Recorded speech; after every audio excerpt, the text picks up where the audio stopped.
The next morning, I left Robin's place and drove straight back to Santa Fe. I could feel in my bones this was going to be the busiest I'd ever been. I had to squeeze every last drop of potential out of the opportunity Mr. Coleman had given me and take the inn to a whole new level. I parked under the willow tree next to the motel, got out, but didn't go in right away. My eyes landed on a small A-frame chalkboard I'd never seen before, propped under the main sign. On it, in a slightly crooked script, was a help wanted notice and an ad for a daily room special. I was surprised, but more than that, I felt a wave of relief. I knew this small change had to be Casey's doing. It wasn't going to magically fix our occupancy rates, but it proved he was finally starting to put his mind to the business. I nodded, satisfied, and walked inside. Casey was slumped over the front desk, fast asleep. I tapped the counter. He blinked at me, his eyes blurry with sleep, then a grin spread across his face. "Leo, you're finally back. Have I been gone that long?" "Not that long, but man, I was barely hanging on. You worked hard these last couple of days. I'll buy you a drink tonight. Let you unwind." "Hell yeah. I've been going stir-crazy in here." I smiled. "So, how was business yesterday?" Casey puffed out his chest. "Rented out 5 rooms." I wasn't surprised. It was the weekend, and we were heading into high season. Honestly, that number was on the low side. For a tourist trap motel like this, you make your money now or never. If you're not hitting at least 70% occupancy in peak season, you're probably losing money, especially with our killer rent. But I wasn't about to crush his newfound enthusiasm. I nodded in approval. "Not bad. Hey, was a little chalkboard outside your idea?" He put on a mysterious expression and grinned. I had a little guidance from a master. I was intrigued. "What master?" "Heh, that woman in the red dress we saw by the river. She came by the motel yesterday." I couldn't believe it. "What? Is she staying here now?" "She was going to, but after I showed her the room, she said she wasn't satisfied. Said our place was too plain. Then she left a few suggestions and took off. But hey, her advice was solid. She told me to offer 1 or 2 rooms at a special rate every day and write it on the board. We actually got a few people who came in just for the deal. I'd been so focused on the perfect getaway package that I hadn't bothered with any real promotions for the inn itself. The woman's suggestion was simple, a marketing 101 tactic, but it was about paying attention to the details. I figured that was a real point. We needed to start sweating the small stuff. Seeing me lost in thought, Casey asked, "Leo, you think that woman will come back?" I nodded slowly. "Once our motel is up to her standards, I think she'll be a guest." "Really?" I nodded again. "Go write another notice on the chalkboard. All guests receive a complimentary cup of sunset coffee at dusk."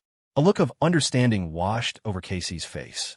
He grinned, grabbed a piece of chalk, and headed outside to the A-frame. I spent the rest of the morning and afternoon cooped up in the office, refining the perfect getaway package one more time.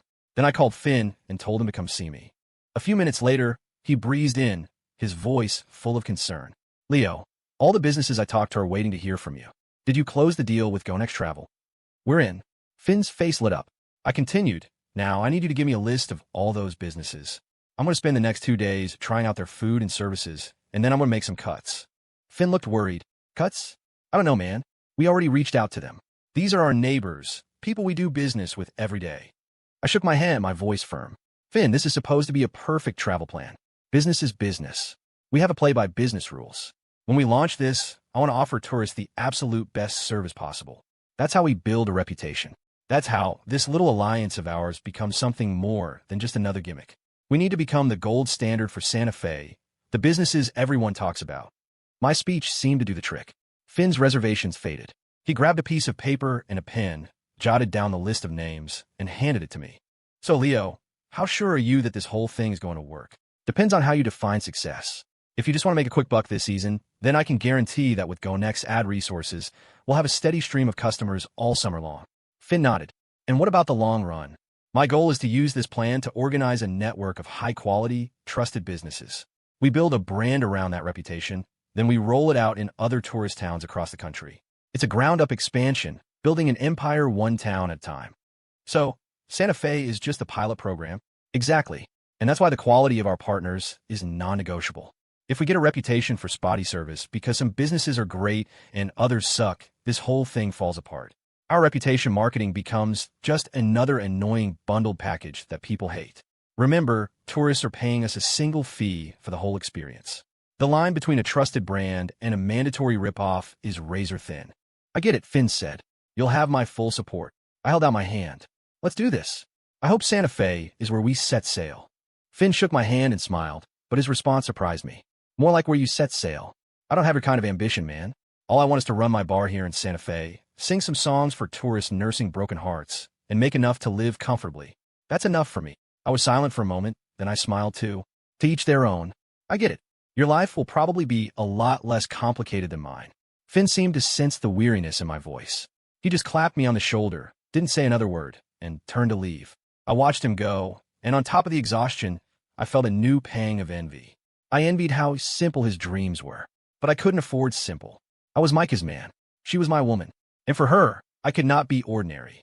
Lost in thought, I pulled a cigarette from the pack. Just as I was about to light it, I realized she was standing right in front of me, the beautiful woman who always wore red. Her expression was neutral as she asked, "Your motel offers guests a cup of sunset coffee at dusk?"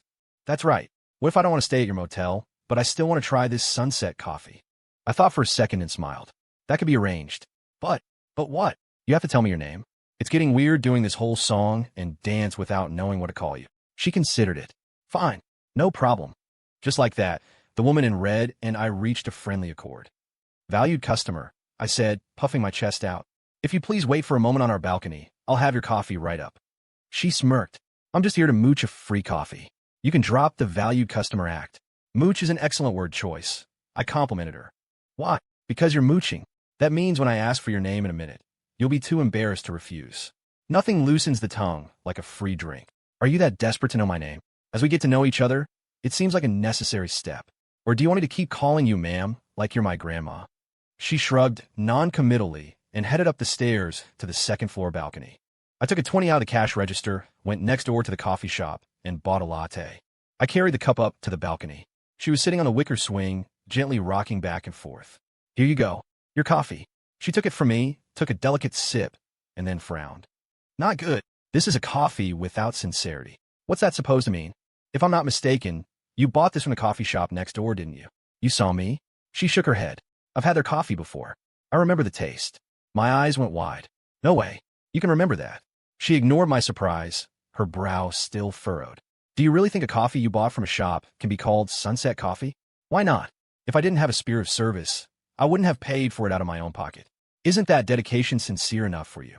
She gave me a look that said she couldn't be bothered to argue. No sincerity. I was finally starting to get annoyed. "You're pretty stuck up, you know that." She was unfazed, a wry smile playing on her lips. "Don't forget what business you're in. That kind of sincerity will never truly move a consumer. It won't make them feel any loyalty to your brand." I thought about it for a second. "So you're saying I should have brewed it for them myself?" Finally, a glimmer of awareness. "If you don't make it with your own hands, you can't call it sincere. And your warmth marketing is a failure. From a customer's point of view, they'll just think you're going through the motions to make a buck." Her words made me see her in a new light. She understood marketing on a deep level. A suspicion formed in my mind. "You're in the industry, aren't you?" "That's not important." "No, it's not. What's important is, does your promise to tell me your name still stand?" "You gave me a coffee with no sincerity. Do you really think the deal still stands?" My face fell. "Then spit out that sip you just drank. Or did you think there was such a thing as a free lunch in this world?" She shot me a disdainful look, then pulled a $100 bill from her wallet and slapped it on the table. "Keep the change. It's a tip for your delivery service." With that, she turned and walked down the stairs without a backward glance. I just smiled. I picked up the 100, folded it into a paper airplane, and leaned over the balcony railing. When she stepped out of the motel, I called down to her. "Hey, here's your money back. And thanks for the advice just now. It was actually useful." I tossed the paper plane. She caught it instinctively, looked up at me, but said nothing. She turned to leave again. I yelled one more time. "If you come back, I promise I'll show you the true power of warmth marketing." She finally broke into a smile. "I hope you're not just full of it." I smiled back, a silent promise that I wasn't. She turned one last time and walked away. Watching her go, I couldn't help but think, what a strange woman. That night, Casey took me up on my offer and went to a bar to unwind. I was left to hold down the fort, waiting for guests to arrive. An hour passed, then another. A deep fatigue started to set in. I leaned back in my office chair and closed my eyes.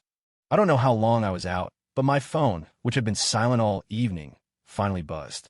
I picked it up. A text from Ava. "Leo, how is the perfect getaway package coming along? Just screening the partner businesses now." "Good. You need to hurry.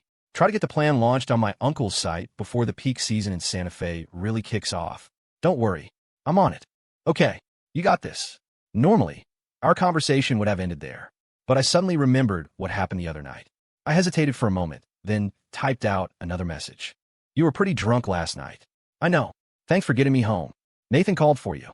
I didn't think it was my place to answer. He texted later saying he was coming to your place. Did you see him? Don't talk to me about that. Her sharp reply caught me off guard. I didn't know what to say. Another text came through. Leo, from now on, can we just talk about your business and nothing else? I felt a surge of resentment at her command. I typed back with a bit of an edge, fine, whatever you want. She must have sensed my anger, because she didn't reply. Just like that, my world felt cut off again, sealed in a bubble of one. Afraid of the loneliness that came with it, I quickly threw myself back into my work and immediately ran headfirst into the problem that had been tormenting me for days. I could see it clearly. As soon as the perfect getaway package went live on Go Next Travel, we would be slammed with bookings. But with the inn's limited number of rooms, how could I possibly handle that kind of surge? Should I limit the number of packages sold each day? No, absolutely not. That would be a criminal waste of this incredible advertising resource. But how could I solve the capacity issue? It was a fundamental, unchangeable flaw. I lit a cigarette out of habit, but my mind remained stubbornly blank. The problem was urgent, and I was getting more and more agitated. In the midst of my frustration, my phone rang again. This time it wasn't a text, but a call. I picked it up, glanced at the screen, and a strange feeling washed over me. It was Micah. Ever since she'd left for the States, we almost never spoke on the phone. What could be so important that she had to call me directly? I answered the call, my voice laced with confusion. Why the sudden phone call? I was just thinking, she said, her voice clear and bright despite the distance. Once your perfect getaway package goes live on Go Next, you're going to get a massive surge in customers. How are you going to solve the problem of your inn's limited capacity? I let out a small laugh. We must be on the same wavelength. I was just stressing about that exact problem. So, have you found a solution? Not yet on my end. You have any brilliant ideas? Micah sounded apologetic. I don't have any great ones either, but I really wish I could help. Just you thinking about it makes me happy. I'll figure something out. Consider it a test of my adaptability. After a brief silence, Micah added, Leo, what if you considered integrating resources from the surrounding inns? Get them to join the plan with you. That's the last resort. I'm not crazy about sharing this opportunity with direct competitors. Besides, Vin really needs to make some serious money from this. If I start diverting customers, we'll never hit our financial targets. Micah laughed softly. Well, if you're not willing to share resources with your competitors, then this is definitely going to be a real test of your adaptability. But, as always, I have faith in you. She paused, then added, just in your business acumen, though. What don't you have faith in? Have you been hitting on any other girls today? I knew what she was doing, answering my question with one of her own. I decided to play along. Does it count if they hit on me first? Micah's tone turned sharp. They did. What can I say? I'm a shining beacon of charisma. I'm hanging up. You're not serious. I am. I knew it. You never rein yourself in. You'll talk to any girl who gives you the time of day. I finally dropped the act, my voice turning serious. You know, I'm actually really happy that you get jealous. At least it proves you care about me. Then can you promise to be completely devoted to me?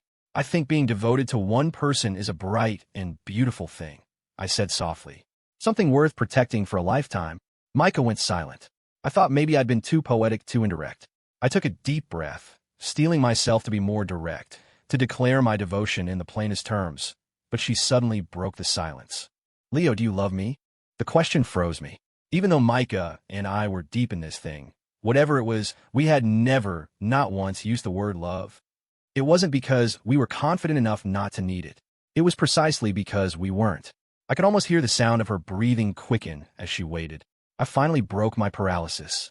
Yes, I said. I love you. I have for a long time. Then why have you never said it to me before? I fell silent again, the old insecurities churning inside me. It took a long time before I could speak. Before I answer that, I want to ask you a question. Go ahead. Growing up, did you have a lot of guys asking you out? Micah answered almost immediately. Very, very few. Her answer didn't surprise me at all. I'd seen it when Abner confessed to her. If she were used to guys professing their love, she wouldn't have fled in a panic. I let out a bitter, helpless laugh. That's because it takes an insane amount of courage to pursue you. Only a bona fide rich kid like Abner would even dare, and it still took him 4 years, and only after he felt threatened by me. So maybe you can understand why a guy with nothing to his name, like me, always finds it so hard to let go of the fire inside when I'm with you. I don't care about any of that, she said fiercely. As long as the person I love loves me back, That's all the happiness I need. You love me too. If I didn't love you, I wouldn't have searched the entire world for you after you just disappeared without a word. But what is it you love about me? Micah was quiet for a long time before finally saying, I can't really put my finger on it. I smiled. It would be strange if you could. Maybe. Maybe what you feel for me is just a kind of dependence. Isn't dependence a form of love? I don't know. All I know is I've never fallen in love with someone just because I depended on them. For the third time, Micah went silent on the other end of the line. But what I'd said was from the heart. I knew with absolute clarity that I had depended on Liz and on Chloe, but it had never turned into love. My heart was still hopelessly entangled, first with Ava and now with Micah. I couldn't stand her silence any longer. I changed the subject. Remember you promised me that when you came back from America, you'd wear a beautiful white dress. And you have to remember to wear a bright, shining key around your neck to truly unlock your heart for me. By the time I hung up with Micah, it was deep into the night, but I felt wide awake. I lay back in my office chair, finished one more cigarette to keep my eyes open, and threw myself back into the chaos of my work. But I couldn't focus like before. My mind kept drifting to the day Micah would come back, imagining her in that white dress, imagining her unlocking her heart and giving me a reason, beyond dependence, to believe in her love. After a sleepless night, I slept until noon the next day. I scarfed down a quick lunch, then grabbed the list Finn had given me and started screening the businesses that were interested in the perfect getaway package. I spent the entire afternoon on it, and by dusk, I was only halfway through. Night fell quietly on Santa Fe. I dragged my exhausted body through the shifting shadows of the streetlights. My phone rang. It was the marketing manager from Go Next Travel. He was calling to confirm when the perfect getaway package would go live on the site. I told him I still needed some time. He gave me a friendly reminder not to miss the upcoming peak tourist season.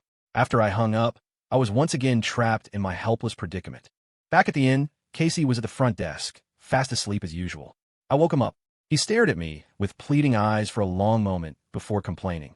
Leo, business sucked again today. When on earth is your perfect getaway package going to be announced? I patted his shoulder and explained, this is a rare and precious advertising opportunity. We have to have a rock-solid plan in place to maximize its effect. Casey nodded, then asked, Leo, are you running into some kind of problem? Yeah, a pretty big one. You could ask that woman in the red dress for advice. I get the feeling she's really smart about business. Maybe she could help you figure out. It was a problem that even Micah had no solution for. I had zero hope that some strange woman could give me a workable suggestion. I gave Casey a non-committal answer. We'll see. Next time she comes to the inn. It was another evening, the kind that tasted more like summer than any we'd had all year. A single cloud veiled half the setting sun at the edge of the sky, and the air still held the lingering heat of the afternoon. I sat on a wicker chair on the balcony, a plate of cut watermelon in my lap, watching the parade of beautiful women walk by below. I wasn't looking for anything. It was just a way to pass the time. None of them could possibly be more beautiful than my girlfriend, anyway. I'd only been watching for a few minutes when a woman who was, in fact, a rival to Micah's beauty appeared in my line of sight. Of course, it was the woman who loved to wear red, though today she was in a light blue jacket. I let out a low whistle to get her attention. When she looked up, I smiled and asked, out for a walk? None of your business. I stood up, walked to the white lattice railing, and held up a slice of watermelon. Come on up, have a slice. Cool off a bit. She glanced around, a confused look on her face. Is it summer already? Almost. The solstice is just over a month away. Her tone was mocking. Summer is Santa Fe's peak tourist season. Your little business doesn't seem to be doing so hot. I was being nice and offering you watermelon. Do you have to be so rude? Why should I be polite to a player like you? I lifted my hand and tossed a rind I just finished down at her. Then have the rind instead. She sidestepped it neatly, frowning up at me. Get down here. What? Pick up the rind you just threw and put it in the trash. I told you it's a gift. It's your personal property now. What you do with it is none of my damn business. Suddenly, her expression shifted. She picked up the rind from the ground, muttered, "You're sick," and hurled it back at me with surprising force. Watching the rind arc through the air, I was struck by the fundamental difference between men and women. I had tossed my rind. She had launched hers. I reacted as fast as I could, but it still smacked me on the shoulder, staining my white shirt with a splash of red juice. She looked up at me with a triumphant, vengeful smile. I felt even more helpless. I didn't even know her name. If I didn't get my revenge now, I'd never get the chance once she left town. I turned back, grabbed another rind from the trash pail, and returned to the railing. But she was gone. A warm breeze blew across the Santa Fe River, sending ripples across its surface. The reflection of the sunset seemed to curl into a smirk, a mocking face laughing at how pathetic I was bickering with a woman. Maybe I really was just a player. I laughed at myself, turned around with the watermelon rind still in my hand, and she was standing less than 3 feet away from me, her impossibly beautiful eyes glaring at me. She was so close, she startled me. I took a step back instinctively. "Did you teleport up here?" "You didn't make a sound." She ignored my complaint, still glaring. "Weren't you going to throw that at me? I'm standing right here. Go on, throw it. What are you, a masochist?" She took another step closer, her voice aggressive. I said, "Throw it." I clutched the rind and kept backing away. "Don't be crazy. We live in a society with laws. There are police to deal with people like you." TCH. All bark and no bite. I gave a weak laugh. I was just bored. I wasn't going to actually get physical with a woman. Her expression finally softened. I took the opportunity to toss the rind back into the trash can, then shamelessly invited her to sit and chat. She must have been walking for a while, because she looked tired. She didn't refuse, sinking into the wicker rocking chair to rest her feet. I handed her a fresh slice of watermelon. "For you. After you eat it, we call a truce." She took it from my hand, but her tone was still sharp. "You really love to hear yourself talk, don't you?" "Yep. I also love to drink, smoke, and sing." Her eyes drifted to the guitar, propped up next to the rocker. "Since you love singing so much, I'll give you a chance. Go on, sing something good." I did love to sing at dusk. I picked up the guitar and searched the massive library of songs in my head. Suddenly, I thought of the perfect one. The Smurfs theme song. I nodded to myself and began to play and sing. "In a land far away, where the Smurfs like to play, live 100 little people in a Smuffy way.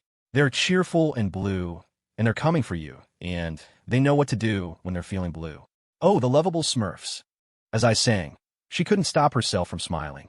I finished the whole song. I set the guitar aside and asked her, "So? Pretty good song, right? It's so childish. I'm sure little kids love it." "Childish." She nodded emphatically. Being shot down by her again, I grumbled, "Just eat your watermelon. Who asked you to listen to the music anyway?" She smiled. "Thinking about it again, it's actually pretty nice. A lively melody, innocent lyrics. See? My girlfriend and I both love singing that song." She looked at me and sighed. "When you said that, you looked so content, so happy." "I'll say it again. You can film it with your phone, and I'll see for myself how happy I look." She ignored me, her expression turning somber. After a long moment, she asked, "The woman sitting by the river with you that day, that was your girlfriend, wasn't it?" "Yeah. She's beautiful, right? Whether she's beautiful or not isn't what's important. What's important is that when you're together, you can think of each other without any reservations." Her observation made me curious all over again. Can't you think about the man you love without reservations? Her face grew even darker. She didn't speak for a long time, but her bright red nails dug deep in her palm. For a moment, I saw in her pained expression the cruelty of time and love. I was the one who had started this conversation. I couldn't bear to see the pain on her face. I changed the subject. "I've run into a problem with the inn's business lately. Could you give me some advice?" She finally looked at me, but it was a while before she spoke. After I finished this slice of watermelon, I nodded, willing to wait. She looked down and began to eat the watermelon in tiny, deliberate bites, but tears started to fall from her cheeks.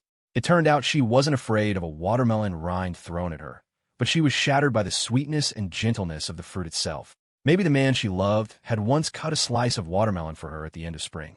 Or maybe I was overthinking it. Maybe she was just in pain because she couldn't think of him without reservation, and it had nothing to do with the sweet, gentle watermelon at all. By the time the woman in red finished her slice of watermelon, the sun had vanished from the horizon, leaving only a final, reluctant glimmer of light on the placid river. Night had arrived, unstoppable as ever. She dropped the rind into the trash can. I offered her a tissue at just the right moment. "Thanks," she said, taking it from my hand. I waved it off, then stood and walked to the railing. I looked out at the street below, shrouded in night. With its thousands of lights and twinkling stars, the street seemed to be writing its own story of loneliness. It had to be lonely.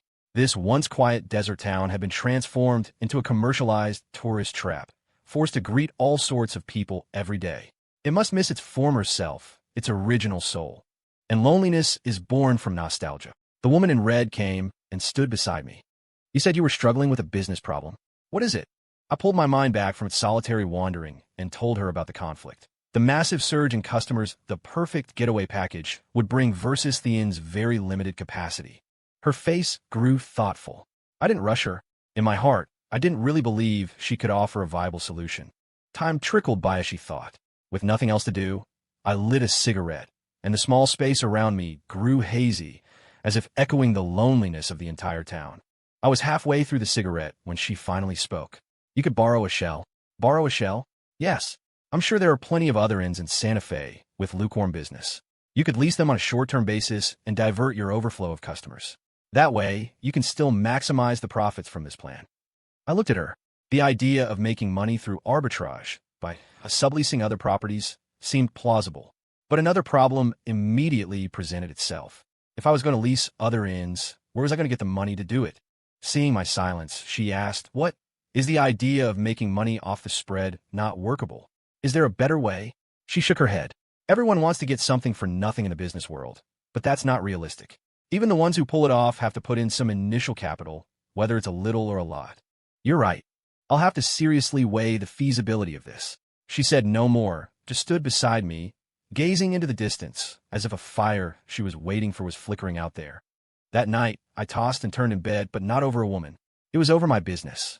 I felt like I was riding a tiger, unable to get off. My own poverty had trapped me in an endless capital game.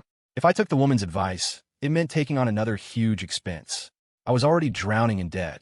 I couldn't possibly take on more. But the peak tourist season in Santa Fe was creeping closer, and I was running out of time. It was the middle of the night, but I had no idea what time it was. I grabbed my phone from the nightstand to check. 3 a.m. My anxiety spiked. Anyone who's suffered from insomnia knows the feeling. I felt a desperate need for a voice of calm. I opened WhatsApp, wanted to chat with Micah. On the other side of the ocean, she would be enjoying her afternoon sun. "Hi, let me guess what you're doing right now." After sending the message, I waited. Even though I had my ringer on, I kept opening the chat window over and over, only to be met with the crushing disappointment of a conversation sinking like a stone. Half an hour passed. In my endless waiting, I finally started to feel sleepy. I was about to close the app when I noticed Chloe had updated her Instagram story. She was doing a face mask. I liked it out of habit. She messaged me back almost instantly, a habit of her own. "Why are you still up?" "Can't sleep." "You just wrapped 2 night scenes." "So I'm up for work." "It's just one late night." "Don't act so high and mighty." "Of course I feel superior. You're only up late thinking about some woman." I was about to argue, but I couldn't. After my insomnia hit, I had in fact been thinking about Micah, wondering why she hadn't replied. Then, another message from Chloe. "Leo, after today's shoot, I'm off for a whole week. Where should I go to relax?" "Wherever.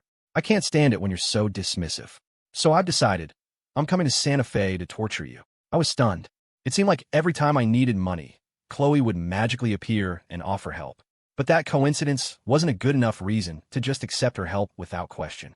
I replied, "Don't come. This town is too small to hold an international superstar like you." "What? You don't want to know the news about Wendy?" That message sent a jolt of anxiety through me.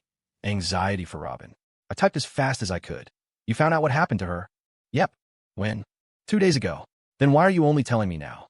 "Because I'm still waiting to confirm if the news is accurate. Just tell me what you heard. Let's talk when we see each other." I sent back an annoyed message.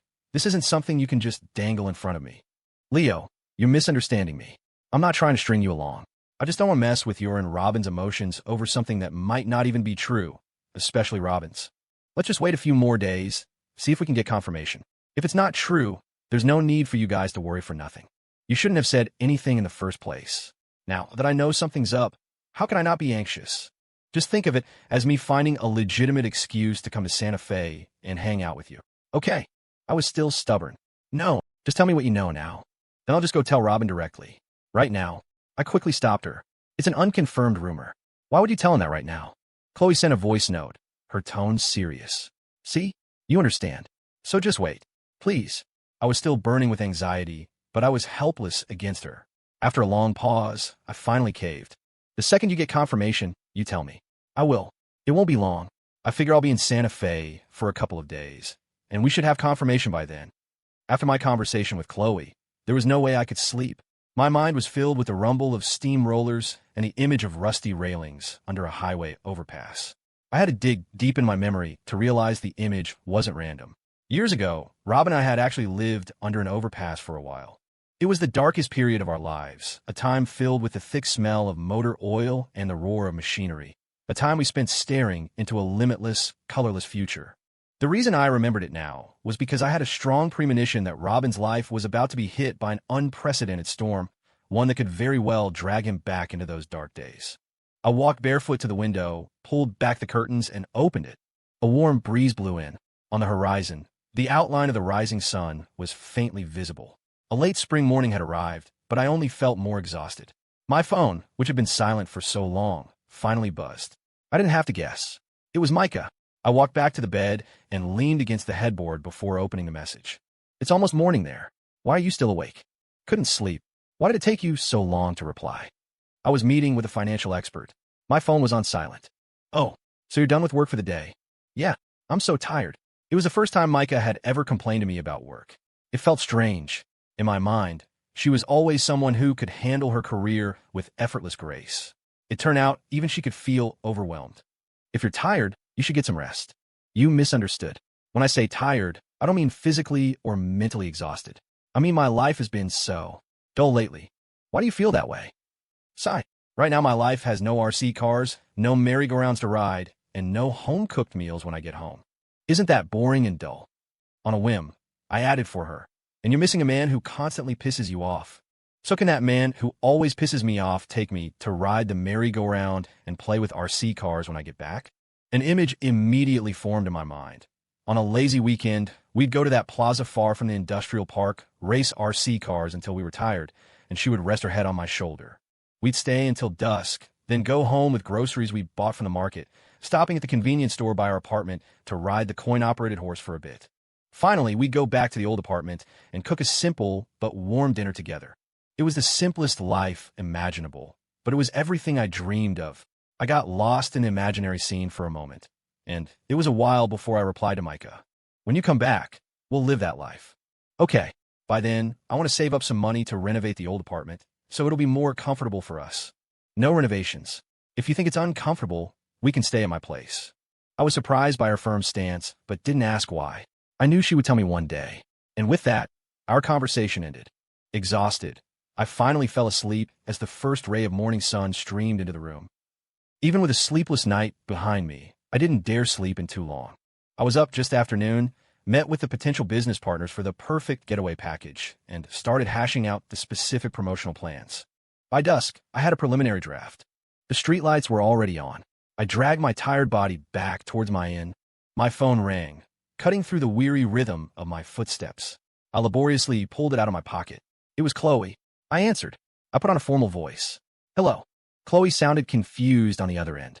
"Did I dial the wrong number?" "Is this Leo?" "It is. When did you get so polite?" "I'm in the service industry now. It's important to be friendly to people." Chloe was speechless for a moment. "Just get to the Santa Fe shuttle stop and pick me up." "I'm here." I sighed. "How does a public figure as famous as you dare to take a public shuttle? Take off the makeup, put on a hat, sunglasses, and a mask, and nobody recognizes you. Now, stop dawdling and get over here like the wind. I'm about to suffocate in this mask." "All right, I'm on my way. I'll be there like the wind." Driving Micah's white VWCC, I flew towards the station. Sure enough, I saw a fully disguised Chloe at the pickup platform. I did a U-turn, pulled up beside her, rolled down the window, and honked. Chloe didn't get in right away. She stared at the car for a long time. "Where did you get the money for CC?" "It's Micah's. She drives this." I was speechless. It was another reminder that people are judged by different standards. If it was my car, Chloe would assume I'd hit the jackpot.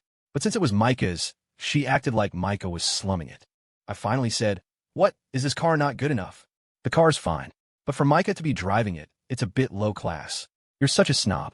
Always have to rank people and their cars." Chloe ignored my complaint, walked around to the passenger side, got in, and sat down next to me. As soon as the window was up, she ripped off her sunglasses and mask, allowed a long breath, and urged me to drive. Seeing her desperation, I laughed. "It's not easy being a public figure, is it? You win some, you lose some. You get used to it. You've got a good attitude." Chloe didn't reply, just watched the streetlights blur by. Once we were away from the crowds, she rolled down the window and let the late spring breeze blow through the car. As we neared our destination, she finally asked, "Has the inn been doing any better lately?" I shook my head. "Ran into some problems for now. It'll get better once I solve them." "What kind of problems?" I stomped on the gas, overtook the car in front of us, and then said, "You should stick to figuring out how to act. You don't understand business." You're right. I don't understand business. I don't have Micah's strategic genius. Seeing Chloe trail off, I gave a weary smile. Why are you comparing yourself to her? She's your biggest fan. She binged that entire show of yours a while back. Chloe shot me a glare. Don't tease me. I sighed in frustration again. I really don't get you women. How am I supposed to talk to you? Chloe ignored me. The car finally carried us to the inn. I parked the car under the willow tree across from the inn. Chloe put her hat and sunglasses back on, got out, and slipped inside before me, avoiding the eyes of the tourists. Inside, Casey was absorbed in some online game on his laptop. Seeing Chloe suddenly appear, he didn't recognize her at first and asked instinctively, "Checking in?" Chloe took off her sunglasses and hat. "Kid, give me a sweet." Casey's expression became a priceless work of art. He stammered, Chloe. "Ms. Chloe, is that you?" Chloe found this amusing. "What's with that face?" "I've been studying acting for years, and I couldn't pull that off." I think it's the one that's uglier than crying." "Ms. Chloe, your ID, please. I'll get you registered." Chloe pulled her ID from her handbag and handed it to him, then looked around at the newly renovated lobby. When Casey handed her ID back, she asked, "How much?" Casey glanced at me, standing behind Chloe. I shook my head, signaling him not to charge her. Getting my cue, Casey quickly said, "It's on the house, Ms. Chloe. If no one pays, are you and Leo going to live on air?" Chloe pulled a $100 bill from her wallet, placed it on the counter, and then gestured for the bewildered Casey to take her luggage to her room. Casey hesitated for a second, then took the suitcase from her, grabbed the room key, and led her towards the second floor. At almost the exact same moment, the woman in red walked into our inn, also pulling a suitcase. I looked at her, confused. She looked back at me, her expression unreadable. As we stared at each other, Chloe, who was halfway up the stairs, suddenly turned and said to me, "Leo, order me some takeout later." I snapped out of it. "No problem." Chloe nodded, but her gaze lingered on the woman in red. The woman in red looked back at her. After a brief, silent exchange, Chloe turned and continued up the stairs. Now it was just me and the woman in red in the not-so-large lobby. She glanced in the direction Chloe had gone and asked curiously, "A friend of yours?" "Yeah, a friend of many years." After answering, I looked at the suitcase in her hand and asked uncertainly, "Are you here to stay at our inn?" "Not welcome." The thought that she was going to stay, which meant I could finally see her ID, filled me with excitement. I quickly said, "Of course you're welcome. A guest is a guest." "All right then, I'll take a suite." I was in a bind. We only have one suite, and the lady who just went upstairs just booked it. "How about?" She cut me off before I could finish. "I only stay in suites. I know you've got money, you're a big shot, but do you really have to be so picky? A king room has everything you need. It's a habit of mine. Since you don't have a suite, I'll just go somewhere else." My face hardened. "You think I'm going to let business just walk out the door?" Her expression was even colder than mine. "Are you trying to strong-arm me into a sale?" "That's right. You're not leaving until you stay." She gave me a dismissive look, completely unthreatened, and started walking out with her suitcase. Though my words were tough, I couldn't actually force her to stay. All I could do was watch her retreating back in frustration, thinking to myself, it's just a name. Does she have to be like one of those authors who write serialized novels, always leaving people hanging? I ordered takeout for Chloe and brought it up to her suite. When I opened the door, I found her sitting on the living room sofa, watching her own TV show. I handed her the food and remarked, "What's so interesting about watching your own show?" "I agree. This whole life and death drama is not interesting at all." "Then why are you watching it?" Chloe took the food from me. "I'm observing where my performance fell short." "You're a real professional. The entertainment industry is the toughest to survive in. You have to be professional to last." I smiled. "With that attitude, you'll be a legend in this business." Chloe nodded, but her attention wasn't on our conversation. She was eating her takeout while her eyes were glued to the TV. After a few moments of awkward silence, I finally asked her, "So what's the deal with Robin's ex-girlfriend?" "I already told you. I'll tell you in a few days when the news is confirmed." Seeing her resolute attitude, I sighed instinctively. Another woman who loves to leave people hanging. Another? Who else is stringing you along? Do I have to tell you? TCH. See? You're doing it too. I thought about it. It really was a night for being left in suspense. I decided to suppress my curiosity. Some news, perhaps, is only real when you hear it at the right time. I didn't bother Chloe for long that night. After she finished her food, I left her room, went back downstairs to the front desk, ate my own takeout, and dove back into my work until 10 o'clock. I left Casey in charge of the inn and went for another walk through the streets of Santa Fe, hoping the stroll would relax me and help me find a solution to my problem. After walking most of the way down the main street, I saw her again, the woman in red, sitting on the stone steps by the river. I crossed the stone bridge, walked over to her, and asked, "It's almost peak tourist season in Santa Fe. Did you find your suite? You think every inn is like yours, with only one suite." I retorted, "That's good. I was worried you'd be homeless because of your completely irrational principles." She didn't reply. I was about to turn and leave, but she suddenly called out to me. "Hey, did you solve your capacity problem?" "Not yet." She asked again. "If I'm not mistaken, the woman who checked into your inn today is a pretty hot actress right now, isn't she?" "You're not mistaken. There's something I don't get. Since you're such good friends, why don't you use her celebrity status to help your inn? Even if she just posted a single tweet about it, the effect wouldn't be any worse than that special feature you're doing on the travel site." Her question was like a spotlight in my own mind. Why was Chloe willing to lend me tens of thousands of dollars to develop the inn, but hadn't offered the simple gesture of using her fame to promote it? Thinking about it, the question was pointless. I myself wasn't comfortable with that kind of help. In my subconscious, Chloe was just Chloe, not a glittering celebrity, even though I often called her superstar. I sat down next to the woman in red. If a celebrity's influence is overused, it can affect their future commercial endorsements. So it's probably for that reason. She smiled, a disbelieving look on her face. A simple tweet is hardly overusing it. At the very least, a picture of you two together hung up in the inn would be decent publicity. Though I was just as confused, I didn't want to continue this topic with her. I just lit a cigarette and smoked in silence. When it was almost finished, I said, "I've been thinking hard these past 2 days. Actually, your idea of leasing other inns to maximize the advertising resources is viable. Then go do it. Peak season is almost here. I'm a very poor man. I don't have the money to lease other inns." The woman in red looked at me and said after a moment, "A mature business owner would have a predictable handle on their own capital. Your current predicament stems from thinking that running a business is too simple, or maybe you just have the blood of a risk-taker in your veins. You like to chase the thrill of snatching victory from the jaws of defeat. It's not as complicated as you think. I'm just broke and desperate to make something of myself, so I've rushed into things more than once." My honesty left her speechless. I nudged her. "You're so rich and generous. How about you lend me some money?" "Why should I lend you money?" I grinned shamelessly. "It's not like I won't pay you back. I'll even write you an IOU and pay you back with bank interest." "No." Her resolute expression told me a loan was hopeless. I quickly tried to save face. "I was just testing to see if you were a good person. It's just money.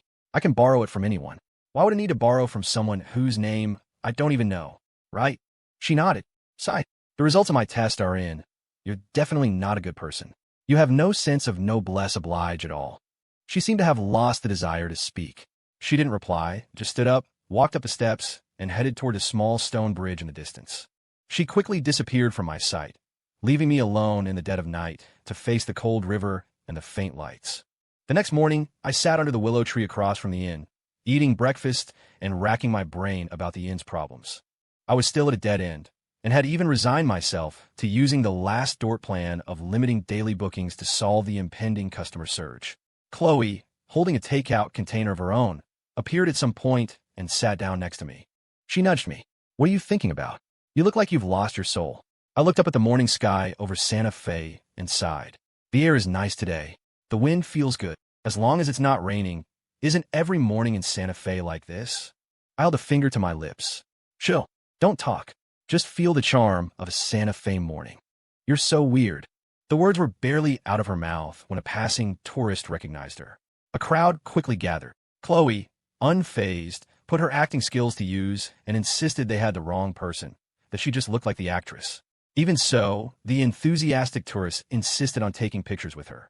She was too busy to pay me any mind, and in her frantic struggle, I finally found a moment of peace.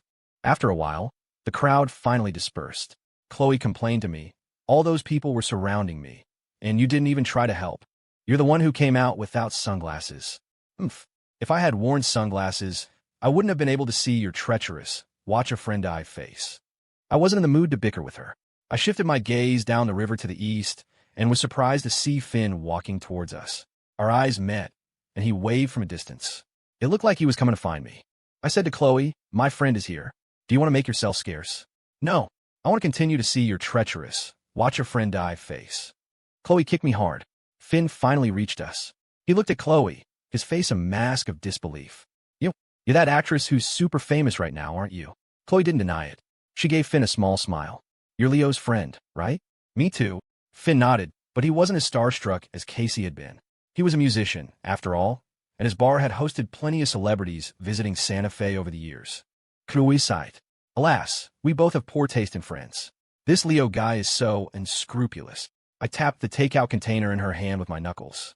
Hurry up and eat your breakfast. Don't interrupt our important business. Seeing my rude attitude towards Chloe, Finn gave me a look that said, You've got guts. In anyone else's eyes, Chloe was a famous star. But Chloe and I didn't care.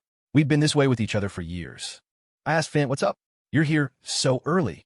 You know the Crossroads Inn, right? I nodded. Yeah, I know it. The owner is from Wyoming. He's got some new energy deal back home and doesn't have the time to manage the inn anymore. He's looking to sell. I know you've been worried about your inn's capacity, so I came to see if you were interested in taking it off his hands. I remember that place is pretty big. It's got to be over 50 rooms, right? 56 rooms in total. 6 suites, 15 economy rooms, and 35 standard rooms of various types. It can meet the needs of all kinds of customers. I was tempted. If I could get that in, my capacity problem would be solved. But the transfer fee would be something I absolutely couldn't afford. I was torn. Finn added, the place was just renovated last year. The rooms are nice, fully equipped, and most importantly, he's selling it at a low price. I think, since you're so ambitious about the tourism industry, you shouldn't miss this opportunity to level up. Plus, you have resources now, so you shouldn't have to worry about customers after you take over. I didn't say anything, but Chloe, next to me, nudged me and said, Let's go check it out first. We can decide whether to take it over after we talk. Finn agreed. That's what I was thinking. I finally nodded. Then get in touch with the owner. Finn immediately took out his phone, found the number, and made the call. After a brief chat, he hung up and said to me, I've arranged a meeting with the owner of the Crossroads Inn for this afternoon. We need to move fast. I hear a lot of people are interested in this place. It's big and the price is cheap. Chloe, once again, answered before I could. This afternoon is fine. I'll go with you guys. Leo is definitely going to get this in. At noon, after a simple meal with Chloe and Finn, we walked over to the Crossroads Inn. It was only about 300 yards from our place, making it highly compatible with my perfect getaway package and an ideal acquisition. The three of us soon arrived. Staring at the inn, Chloe remarked, This place is amazing.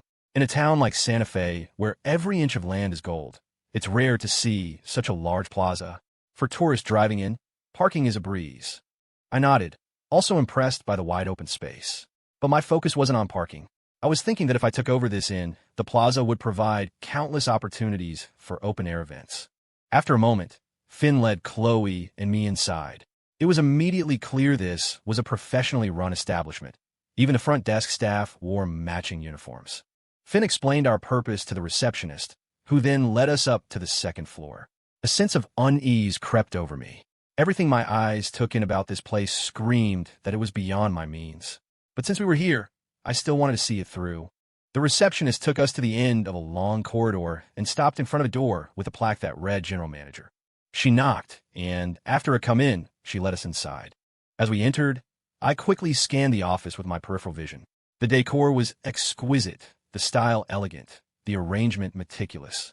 My hopes sank even lower. Even at a low price, it would be far beyond what I could afford.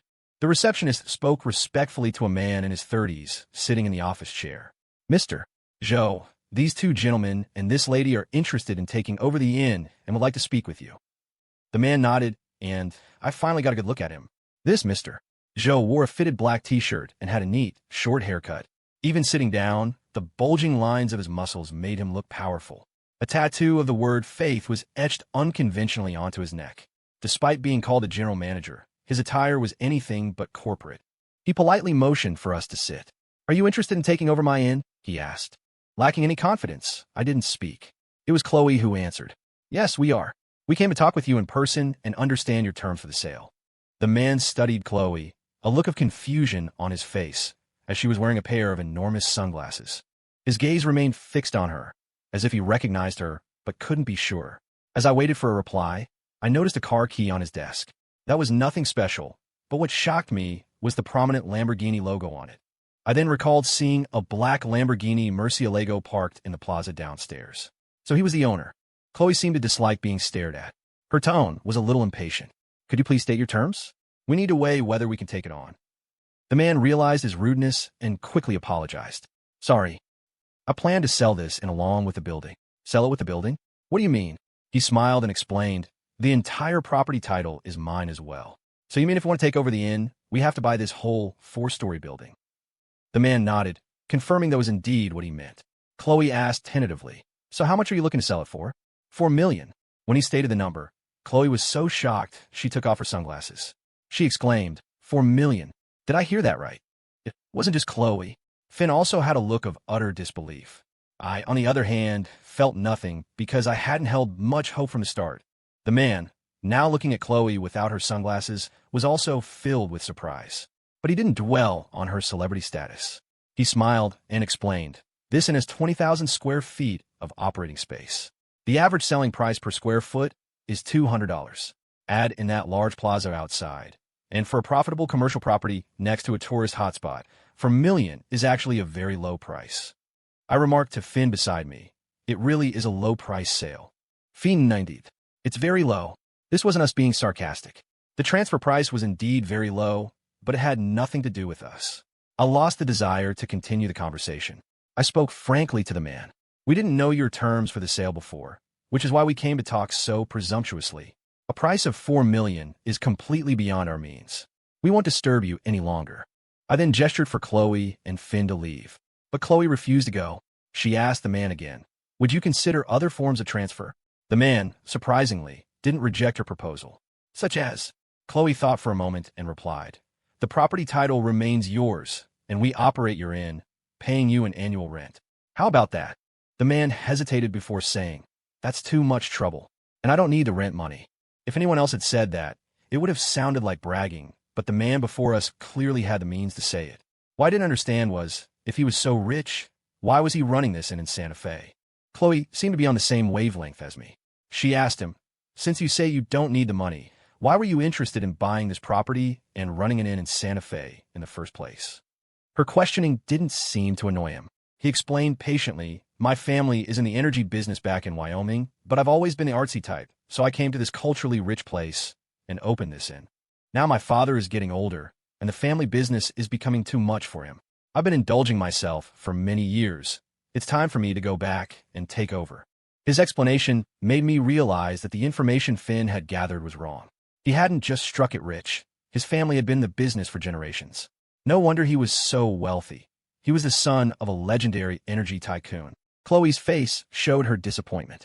After a long moment, she said to the man, since you find it troublesome, we won't bother you any longer. Finn and I also stood up to say goodbye. As we started to walk out with Chloe, the man suddenly called out to us. He said to Chloe, could you leave a contact number? I can reconsider this matter. Out of a desire to protect Chloe, I immediately refused his request for a contact number, stating that we had no interest in the inn at all. The man looked at Chloe, waiting for her reply. I gave Chloe a look, and she obediently shook her head at him, indicating it wasn't convenient to leave her contact information. Then she walked out with us toward the second-floor hallway. The three of us walked out of the inn. But as we passed the large plaza, Chloe stopped. Finn and I looked at her, confused. She looked back at the 4-story inn. Leo, are you really going to give up on taking over this place? Chloe, that's a $4 million price tag. The inn is great, but we have to be realistic, don't we? Chloe was insistent, but he just said he'd reconsider. Maybe there's a chance.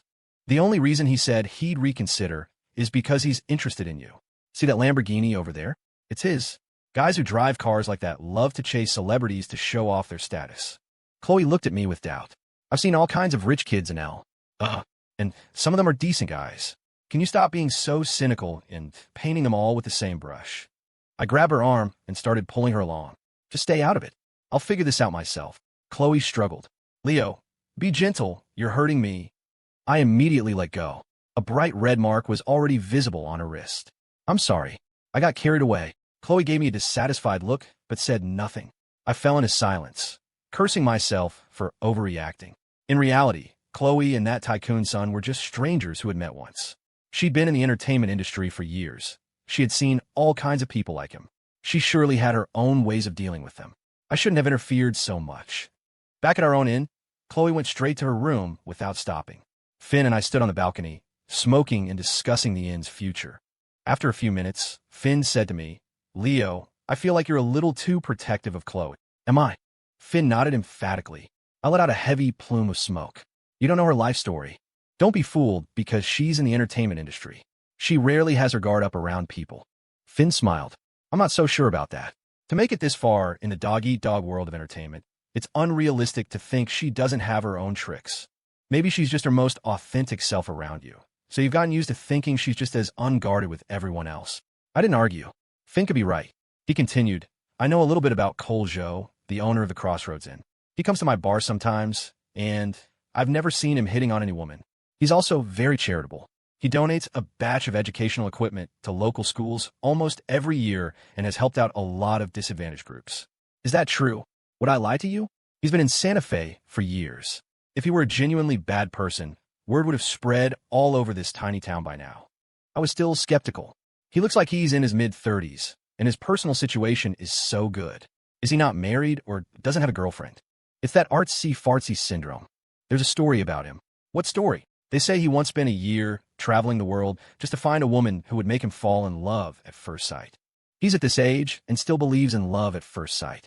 If that's not artsy-fartsy syndrome, what is? I laughed. I think he's just spoiled by money. Finn laughed with me. The point of the story isn't that he traveled the world, but that after traveling the world, he still didn't find a woman who could give him that feeling. I quipped. Then he must be some alien species left on Earth. The entire planet can't find a suitable woman for him. He's basically a man who has abandoned the entire Earth. You're exaggerating. He just hasn't found a woman with that certain vibe. I shrugged and said no more, just focusing on the cigarette in my hand. I took another deep drag. Finn nudged me. Speaking of which, are you really planning to give up on that inn? There's nothing I can do if I don't. Coleho seems pretty easy to talk to. Why don't we go back and have a serious talk with him? He said he was afraid of trouble, right? So let's present him with a trouble-free solution. I thought over again and realized I shouldn't give up so easily. Starting a business required relentless tenacity to overcome all sorts of difficulties. Agreed. This time, just the two of us go. Finn seemed to understand my concerns. He patted my shoulder. Just the two of us. Let Chloe rest at the inn. With our minds made up, Finn and I headed back to the Crossroads Inn. Coincidentally, Coleho was also walking towards the Lamborghini in the plaza, carrying a briefcase, looking like he was about to leave. Finn and I called out to him. He looked at us, a little confused. I said, Mr. Joe, I'd like to talk to you again about the sale of the inn. He smiled. And how do you plan to talk? Definitely not standing here. If it's not too much of your time, can we go inside and talk? All right. Gentlemen, please, upstairs. Coleho led the way back into the inn, with Finn and me following behind. Finn whispered to me, see, he's pretty mellow, not arrogant at all. After Finn's introduction and seeing his current demeanor, my impression of him had indeed improved. I nodded at Finn, signaling that he seemed all right, not like some entitled rich kid throwing his weight around. He was a completely different type from the Abner who disgusted me so much. We were back in Coleho's office. He sat down in his chair, and Finn and I sat on the sofa across from him. He spoke again. If you have any ideas, just say them. I nodded. First, I have to admit, I definitely can't come up with $4 million to buy this in. Go on. So, it can only be a partnership. Mr. Joe, I'd like to ask you a blunt question. Are you making a profit by selling this in for $4 million? I'm definitely not making a profit at this price. I spent $2.3 million just to buy this land a few years ago. Add in construction, renovation, and landscaping, and it's close to $4 million. Then why are you selling it? Anyone can see this property will continue to appreciate. And with a $4 million price tag, there are probably very few people in all of Santa Fe who can afford it. Coleho opened a water bottle and took a sip, looking relaxed, as if he couldn't care less about the $4 million. Finn and I watched him nervously, waiting for his response. He finally smiled. The reason I'm selling it all at once is to make myself determined to leave this place. As for the $4 million transfer fee, I don't plan to take it with me. I'm going to donate it all to local charities to build some social welfare facilities. Consider it my way of giving back to this place before I leave. He paused for a moment, then added, I'm personally very fond of this place. Coleho's answer was so far outside the realm of possibility, it short-circuited my brain. The man's nonchalance about $4 million was a level of wealth I couldn't comprehend. He spoke of it as if it were pocket change. After the initial shock subsided, my mind raced, trying to formulate a response. Finally, I said, Mr. Joe, we both know public trust in large charities is at an all-time low. I think that $4 million needs to be spent with precision. We should cut out the middleman and get it directly to the people who need it. A slow smile spread across his face. Is that just a piece of friendly advice about my donation? Or do you have an ulterior motive? Half advice, half motive, I said, my voice earnest, because I think I have a better way to achieve your goal. Of course, if you don't agree, then it's just my sincere hope that the 4 million makes the biggest impact possible. Then let's hear about your motive. I took a breath, marshaling my thoughts. I want you to lease the inn to me. I'll pay you $15,000 a month in rent. That money won't go to you. It will go into a fund to provide micro-grants for underprivileged locals to start their own small businesses. Giving them cash is one thing, but giving them the tools to make their own living has a more lasting impact. Plus, the inn itself will continue to appreciate. In a few years, it could be worth far more than 4 million. You'll still own the property, and it will be an even more valuable asset for you to handle however you see fit. As I finished, a thoughtful expression settled on Cole's face. He was silent for a long time before he spoke again. It sounds like a win-win-win scenario. But I'm curious, how exactly do you plan to help these people start their businesses? I considered it for a moment. I want to build a food cart pod in the square right in front of the inn.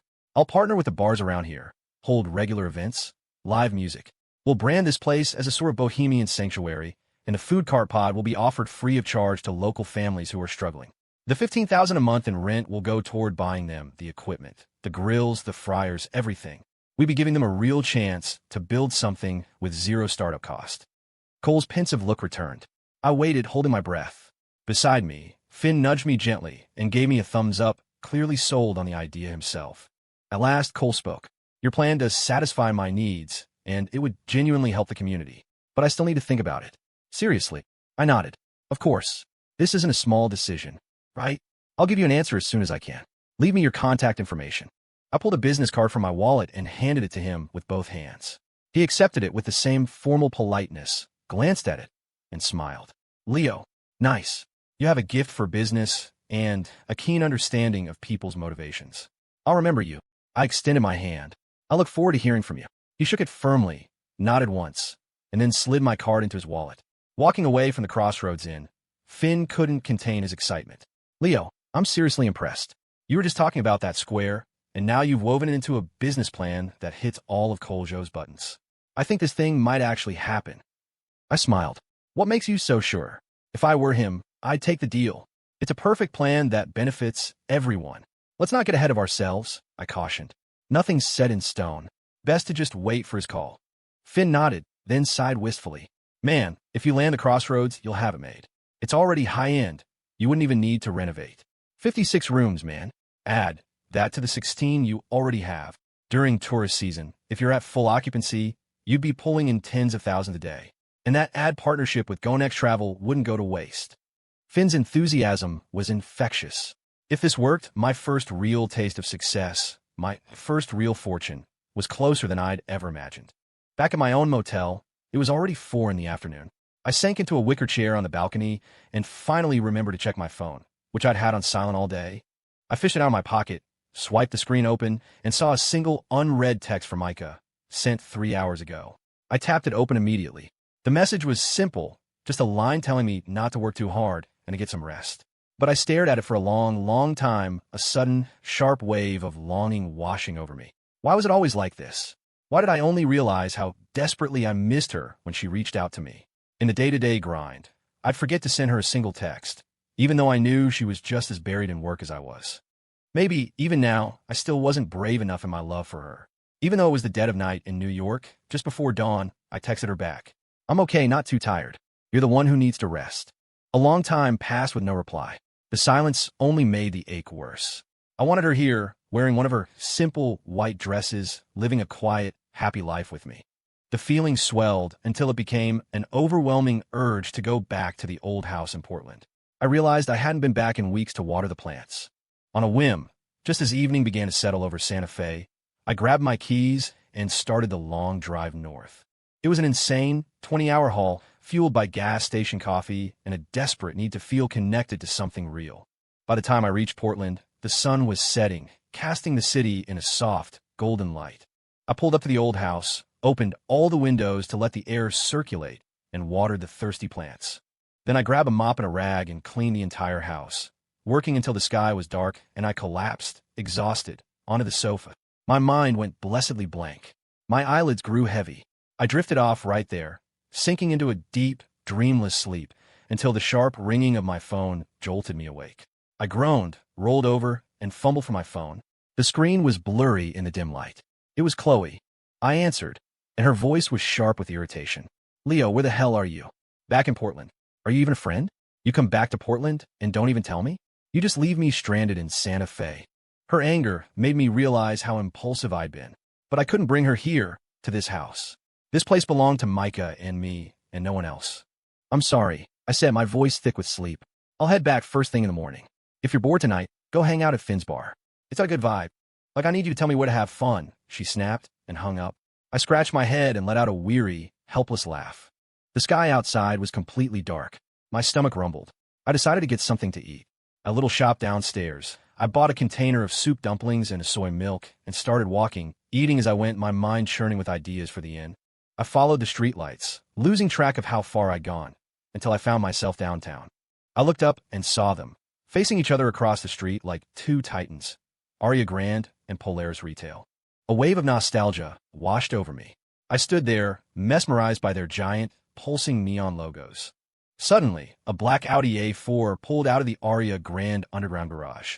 It looked familiar, and I squinted, realizing it was Ben's car. It was heading down the opposite side of the street, too far away to shout. I pulled out my phone to call him. I looked down, found his name in my contacts, and pressed the call button. As I lifted my head, my eyes focused on the car as it drove past me. And I saw her, a woman in the passenger seat. It was Milan. Seeing them together once was a coincidence. Twice. 3 times? Could that still be a coincidence? My brow furrowed. My thumb moved on its own, ending the call before it could even connect. Ben's car disappeared into the city's river of neon lights, leaving me standing under a streetlight, feeling dazed. The entire city suddenly felt fake, like a movie set. I dropped the bag of leftover dumplings into a trash can, pulled a napkin from my pocket, and wiped the grease from my hands. But I couldn't wipe away the filth that had settled in my heart. The city lights grew brighter, more garish. I had lost my sense of direction. I just stood there, a spectator watching the traffic ebb and flow, listening to the fractured symphony of car horns. In the distance, a clock tower chimed, a sound of salvation that finally pulled me out of my stupor. I took out my phone again. I thought about calling Jenna, hesitated for a long time, then gave up on the idea. I found Ava's number instead and dialed. After a moment, she answered, her voice tinged with surprise. Leo, why are you calling me? I'm in Portland. Are you free? I'm getting off work in a bit. Good. You haven't eaten yet, right? Dinner's on me. Okay, let's get hot pot. I haven't had it in ages. I was waiting outside a trendy Szechuan hot pot restaurant when Ava arrived 10 minutes later. She'd taken a cab instead of driving, which meant she was planning on drinking. She walked up to me, still looking at me with a questioning air. Are you just treating me to dinner? Or is there something else? There's something else. She held up a hand, stopping me. Then let's talk after we eat. Inside, we were mostly silent. I just watched her eat. She finally noticed my strange behavior and put down her chopsticks. Why are you just staring at me like that? Aren't you going to eat? I already ate. A box of soup dumplings. Then you really do have something to tell me, she said flatly, and went back to eating. I remained quiet, waiting until she was finished.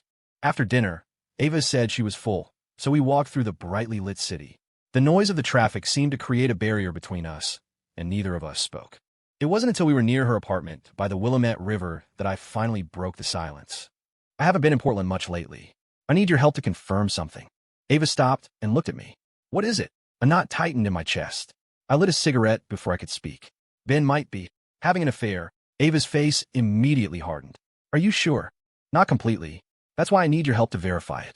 God, I hope what I saw was just my imagination. Her expression grew even colder. Who was he cheating with? I hesitated. The daughter of Declan from Aria Grande. Micah's cousin Milan. Ava didn't say another word. She sidestepped a low-hanging willow branch and walked toward the riverbank ahead of me. I followed her, and we stood together by the worn metal railing. The wind carried the scent of grass and damp earth, blowing through her long hair. She tucked a stray strand behind her ear, her eyes fixed on me, sharp as ice. If Ben really betrayed Jenna, I will make him pay. I forced myself to stay calm. If it's true, there's nothing that would make me sadder. Ava seemed to agree with a heavy silence. Of all our friends from college, Ben and Jenna were the only ones who had made it, the only ones who had turned a college romance into a real marriage. Don't tell Jenna anything until we know for sure, I reminded her. Ava nodded. I know how to handle this. She paused, her tone laced with a sudden, sharp sarcasm. What is it about the women from Micah's family? Are they just that irresistible to you men? Micah and Milan are not the same, right? She retorted. And you and Ben aren't the same either. I exhaled a long plume of smoke, then turned and leaned my back against the railing, looking up at the heavy, oppressive sky. I remember the day Ben had met Milan, the day he'd save her life. People are complex, but sometimes love is simple. Maybe that's when it started, in that one moment of life-or-death heroism. If that was true, then this whole mess started because of me. I sent up a silent prayer. Please, let me be wrong about this. Let it all be a misunderstanding. Otherwise, I would never be able to face Jenna again. We stood like that for a long time, watching the river glitter under the streetlights. Finally, Ava set aside the agonizing topic. How's your doing? I'm waiting for an opportunity. You need to be more efficient. My uncle has been waiting to see what you can do. I nodded. The thought made me crave success even more fiercely. I needed Coleho to lease me as in. With that, my chances of success would be limitless. It was 10 o'clock by the time I got back to the old house. I was exhausted but too wired to sleep. After a quick shower, I lay down on the sofa and finally pulled out my phone to text Micah. Are you free to video chat? I want to see you. A moment later, she replied. I only have 10 minutes. Is that okay? I texted back yes and scrambled over to the computer on the desk in her room, turning it on and immediately sending her a video call request. After a short wait, her face appeared on the screen. It had been so long. She wasn't wearing any makeup, but she was as beautiful as ever. I saw the thick stacks of documents on her desk beside her, and my heart ached. You've been busy, huh?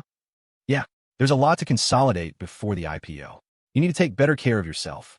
I'm counting on you to give me a healthy, happy kid one day, you know. A faint blush colored her cheeks. She picked up a stack of papers and pretended to flip through them. He left to her. She let me laugh, saying nothing. Finally, I got serious. I have an idea. Tell me, when I can afford my own car and a house in this city, will you marry me? Micah just looked at me, her expression unreadable. I watched her, my heart pounding. Finally, she smiled. Okay. Those two simple letters sent a wave of pure joy through me. Why the sudden thought about marriage? She asked. I thought for a moment. We were both 26 when we met. We're 27 now. I guess it's just time. But if you think it's too soon, I can wait. 27 is a good age to get married. I nodded eagerly. Just then, someone walked into her office. I couldn't see them, but from the sound of the voices, I recognized Abner, along with a few other American colleagues. Micah ended the video call, and a text message popped up. Have to work. Talk later. My spirits sank. I sat there dazed for a long time. Then I picked up the guitar I'd given her from its stand by the desk. I started to play Those Were the Days, her favorite song, and the memory of the day we first met came flooding back. After the video call ended, I sat in Micah's room for a while, looking through the books she'd left behind, touching the clothes still hanging in her closet, trying to anchor my longing for her to something tangible. When I grew tired, I lay down on her bed. But the moment I closed my eyes, an image of Jenna flashed in my mind, her face etched with sorrow. My eyes snapped open. I sat up and fumbled for a cigarette on the nightstand. I couldn't bring myself to imagine the depths of Jenna's pain if she found out about Ben. I asked myself a question I didn't want to answer. If Micah and I got married, and one day the novelty wore off, ground down by the minutiae of daily life, would I make the same choice as Ben? I slapped myself across the face, hard, angry at my own runaway imagination. I hadn't even confirmed Ben was cheating. How dare I jump to such a damning conclusion? I stubbed out the half-smoked cigarette and grabbed my phone, ready to go to my own room to sleep. But just then it rang. It was Ava. I answered confused. What's up? You have 10 minutes. Get to the Sentinel Hotel. Now. Her voice was like ice. She hung up before I could reply. It took me a full 30 seconds to process what she'd said. Then I threw on my jacket, grabbed my car keys, and sprinted downstairs. 10 minutes later, I screeched into the hotel's outdoor parking lot. Ava's bright red Cadillac stood out like a warning flare. I pulled up and parked beside her. She rolled down her window and gestured for me to get in her car. I nodded, opened the passenger door, and slid in beside her. Her expression was colder than I'd ever seen it. What's going on? I asked. She pointed toward the front of the lot. I followed her gaze, and my scalp prickled. Ben's car was parked there, which meant Milan was undoubtedly in a room with him right now. I ran my hands heavily over my face, trying to force myself to stay calm. How did you find him so fast? After we parted, I called Jenna. Ava said, her voice devoid of emotion. She said Ben wasn't home yet. I sent a mass text to every employee at my company with a car, telling them to check every hotel in Portland for Ben's vehicle. They found it here. I nodded. It was brutally efficient. Classic Ava. So, she said, her voice laced with venom, do we go up there now and catch the bastard in the act? Or do we wait here? The hotel won't give us a room number. We wait. He has to come home eventually. I lit a cigarette, my heart heavy. Ava slammed her fist on the car's center console, a sudden explosion of her contained fury. Half an hour later, Ben emerged from the hotel lobby, his arm wrapped around Milan. They were laughing, their body language intimate and casual. Ava and I opened our doors in unison and stepped out. She stared at them, her face a thunderous mask. I said nothing, but a profound sense of disappointment in my friend washed over me. The sight of us froze Ben in his tracks. He looked like he'd been turned to stone, his arms still draped over Milan's shoulder. Ava closed the distance in 2 quick strides and slapped him across the face. The sound cracked through the quiet night. You are an animal, Ben, she seethed. How could you do this to Jenna? After everything she's done for you. Ben clutched his cheek, his eyes avoiding Ava's hateful gaze. Beside him, Milan glared at Ava. Who the hell are you? Why did you hit him? Her question shifted Ava's focus. She turned to Milan and, with a vicious backhand, slapped her hard across the face. A trickle of blood bloomed at the corner of Milan's mouth. She stared at Ava in disbelief, as if no one had ever dared to lay a hand on her in her entire life. Recovering, Milan raised her hand to strike back. I shot forward and grabbed her wrist, stopping her. Ava seized the opportunity and slapped her again, leaving 5 bright red fingerprints on her perfect cheek. In other people's eyes, you might be the daughter of Arya, Grand's chairman, Ava said, her voice as cold and sharp as a blade. In my eyes, you're just a shameless homewrecker who needs to be taught a lesson. So yes, I hit you, because you deserved it. Milan was furious now, struggling against my grip, screaming at Ava. Are you fucking crazy? Who the hell do you think you are? I'll make you regret this. Ava looked at her with utter contempt. You want to know who I am? Fine. My name is Ava Bell. I'm the best friend of the woman whose husband you're sleeping with.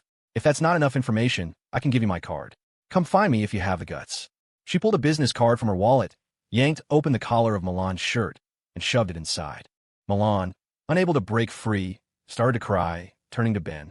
Are you just going to stand there and let them do this to me? Ben, who had been silent with his head bowed, finally looked at Ava. Ava, stop it. This is my fault. It has nothing to do with Milan. If you're angry, take it out on me. Hit me, curse me out, I don't care. Ava ignored him. I finally let go of Milan, who had stopped struggling. Ben quickly stepped in front of her, shielding her from Ava. A crowd was starting to gather. To avoid escalating the situation, Ben turned to Milan. You should go. I'll handle this. Milan shot one last hateful look at me and Ava. Someone in the crowd seemed to have recognized her. To protect her, Ben led her to his car, pushed her inside, handed her the keys, and told her to drive away. She was Declan's daughter, after all. A scandal like this would be disastrous for Arya Grand's reputation. Milan, finally realizing the gravity of the situation, started the car and sped out of the parking lot. Now, it was just the 3 of us. Ava, still simmering with rage, pulled out her phone. Ben asked nervously, "What are you doing?" "I'm calling Jenna." Ben lunged, snatching the phone from her hand. "Vivi," he pleaded, using her old nickname, "Don't tell Jenna. I'm begging you, please don't tell her." "You disgusting man. You're scared now? Where was this fear before?" Ben looked at me, his eyes filled with desperation. His reaction told me one thing. He still had feelings for his wife. Otherwise, he wouldn't be so terrified of her finding out. I sighed. Let's go somewhere and sit down. This isn't the place to talk. Ava finally relented. She walked to her car without another word. I looked at Ben, who was standing there like a statue. Don't just stand there. Let's go. He nodded. We got into our respective cars and quickly left that toxic place behind. Ava's car led the way, with me and Ben following behind. The entire drive, Ben was silent, chain-smoking, lost in his own world. We drove through several streets before Ava's car slowed. I looked ahead and saw where we were going. The Hawthorne Grand Hotel, where Ben and Jenna had held their wedding 4 years ago, loomed before us. I understood immediately why Ava had brought us here. Beside me, Ben closed his eyes, his face a mask of guilt and regret. In the hotel's quiet cafe, Ben and I sat on one side of the table, Ava on the other. She stared at him with an accusatory gaze, but said nothing. I could feel the immense pressure bearing down on him. The fingers holding his cigarette were trembling. Finally, Ava spoke. Ben, do you even remember what you were like 4 years ago? Ben looked up at her, his expression dazed, his emotions clearly on the verge of collapse. You don't, do you? Let me remind you. 4 years ago, you had just graduated from college. You had no money, no car, no house. You didn't even have a steady job. Ben nodded, not denying the image of the man who had nothing. And how did Jenna treat you back then? Ava pressed. You wouldn't dare forget that, would you? Ben tilted his head back, exhaled heavily, and forced the words out. She worked herself to the bone to support me. Ava scoffed. Let me remind you of something else, Ben. In college, Jenna was the captain of the modeling team, the acknowledged beauty of our department. She never lacked for admirers. After graduation, during your hardest times, do you have any idea how many successful men she turned down for you? Ben looked at her, stunned. She never told you any of this, did she? He shook his head. Ava shook her head in return, her face filled with sorrow. That stupid woman. She probably didn't want to pressure you. In her eyes, you were a man with potential, someone she could depend on for the rest of her life. And yes, now you've achieved some success. But what did you do with it? You started an affair. You hooked up with a homewrecker. Ben, are you even human? Ben hung his head, and tears, a man's tears, fell from his eyes. Ava wasn't finished. I shook my head at her, signaling her to stop. A man's tears were the harshest punishment he could inflict upon himself. After a long silence, I clapped Ben on the shoulder. You need to figure out how to clean up this mess. Ben, jolted from his misery, grabbed Ava's hand, his words tumbling out in a desperate plea. Vivi, please, don't tell Jen I cheated. She can't handle it. I'm begging you, please. Ava yanked her hand away. Jenna deserves to know. Lying to her would be the greatest betrayal of all. Ben looked at me, his face a mask of helplessness. I was torn. Telling Jenna would cause immense pain, but so would not telling her. After a long moment of deliberation, I turned to Ben. Tell me the truth. How do you feel about Milan? Ben was silent for a long time. It was just a moment of weakness. I was infatuated with her youth, her beauty. I nodded. You wouldn't leave Jenna for her, would you? No, I never, ever thought about divorcing her. I turned back to Ava. If Jenna found out about this, what do you think she'd do? Divorce him? Or try to make it work? She's given so much for this bastard, Ava said, her voice sharp. How could she bear to divorce him? She'd probably just grit her teeth and endure it. I looked at her seriously. If Jenna would have the strength to leave him, I wouldn't help him hide this for a second. But if she wouldn't, if she'd stay with him, then what good does telling her do, other than casting a permanent, unshakable shadow over their entire future together? Ava bit her lip, her expression conflicted. My words had clearly struck a nerve. After a full minute, she turned back to Ben. Fine, I won't tell Jenna. On one condition. You quit your job at Aria Grande, and you cut off all contact with that homewrecker. Completely. Ben looked at her, shocked. He clearly never expected such a demand. Well, Ava pressed. Ben suddenly buried his head in his hands, his voice a quiet, choked whisper. I just got my promotion letter today. Next month, I'm officially the executive vice president of Aria Grande Portland. Don't make me do this. It was so hard to get here. If I quit, no other department store in this city will ever hire me. He wasn't exaggerating. He had followed Mr. Clark from Polaris Retail to Aria Grande. If he was forced out now, he would be blacklisted from the retail industry in Portland. Leaving his job isn't the key to solving this. I reasoned with Ava. If he's determined to stay in this mess, exiling him to another country wouldn't make a difference. I understand what you're saying, Ava said, unyielding. But right now, I need to see his commitment. Don't do this, Ava. You don't understand how hard it is for people from our background to get to where he is today. This isn't just a job to him. It's 4 years of his life, of working day and night. Ben looked at Ava, his eyes lifeless. Then he gritted his teeth. You want to see my commitment? Is that it? Yes. I want to see your unwavering commitment to never betraying her again. Ben picked up a steak knife from the table. He closed his eyes, spread his fingers on the wooden tabletop, and brought the knife down hard. A cold sweat broke out on my skin. When you close your eyes, you lose all sense of direction. He wouldn't be able to aim even with his eyes open. Ava's relentless pressure had pushed him to the brink of insanity. I was too late to stop him. The steak knife plunged straight down, embedding itself in the wooden table. Blood gushed from the space between his fingers, flowing across the table toward Ava. Are you insane? I yelled, pulling the knife from his hand. I grabbed his wrist to examine the wound.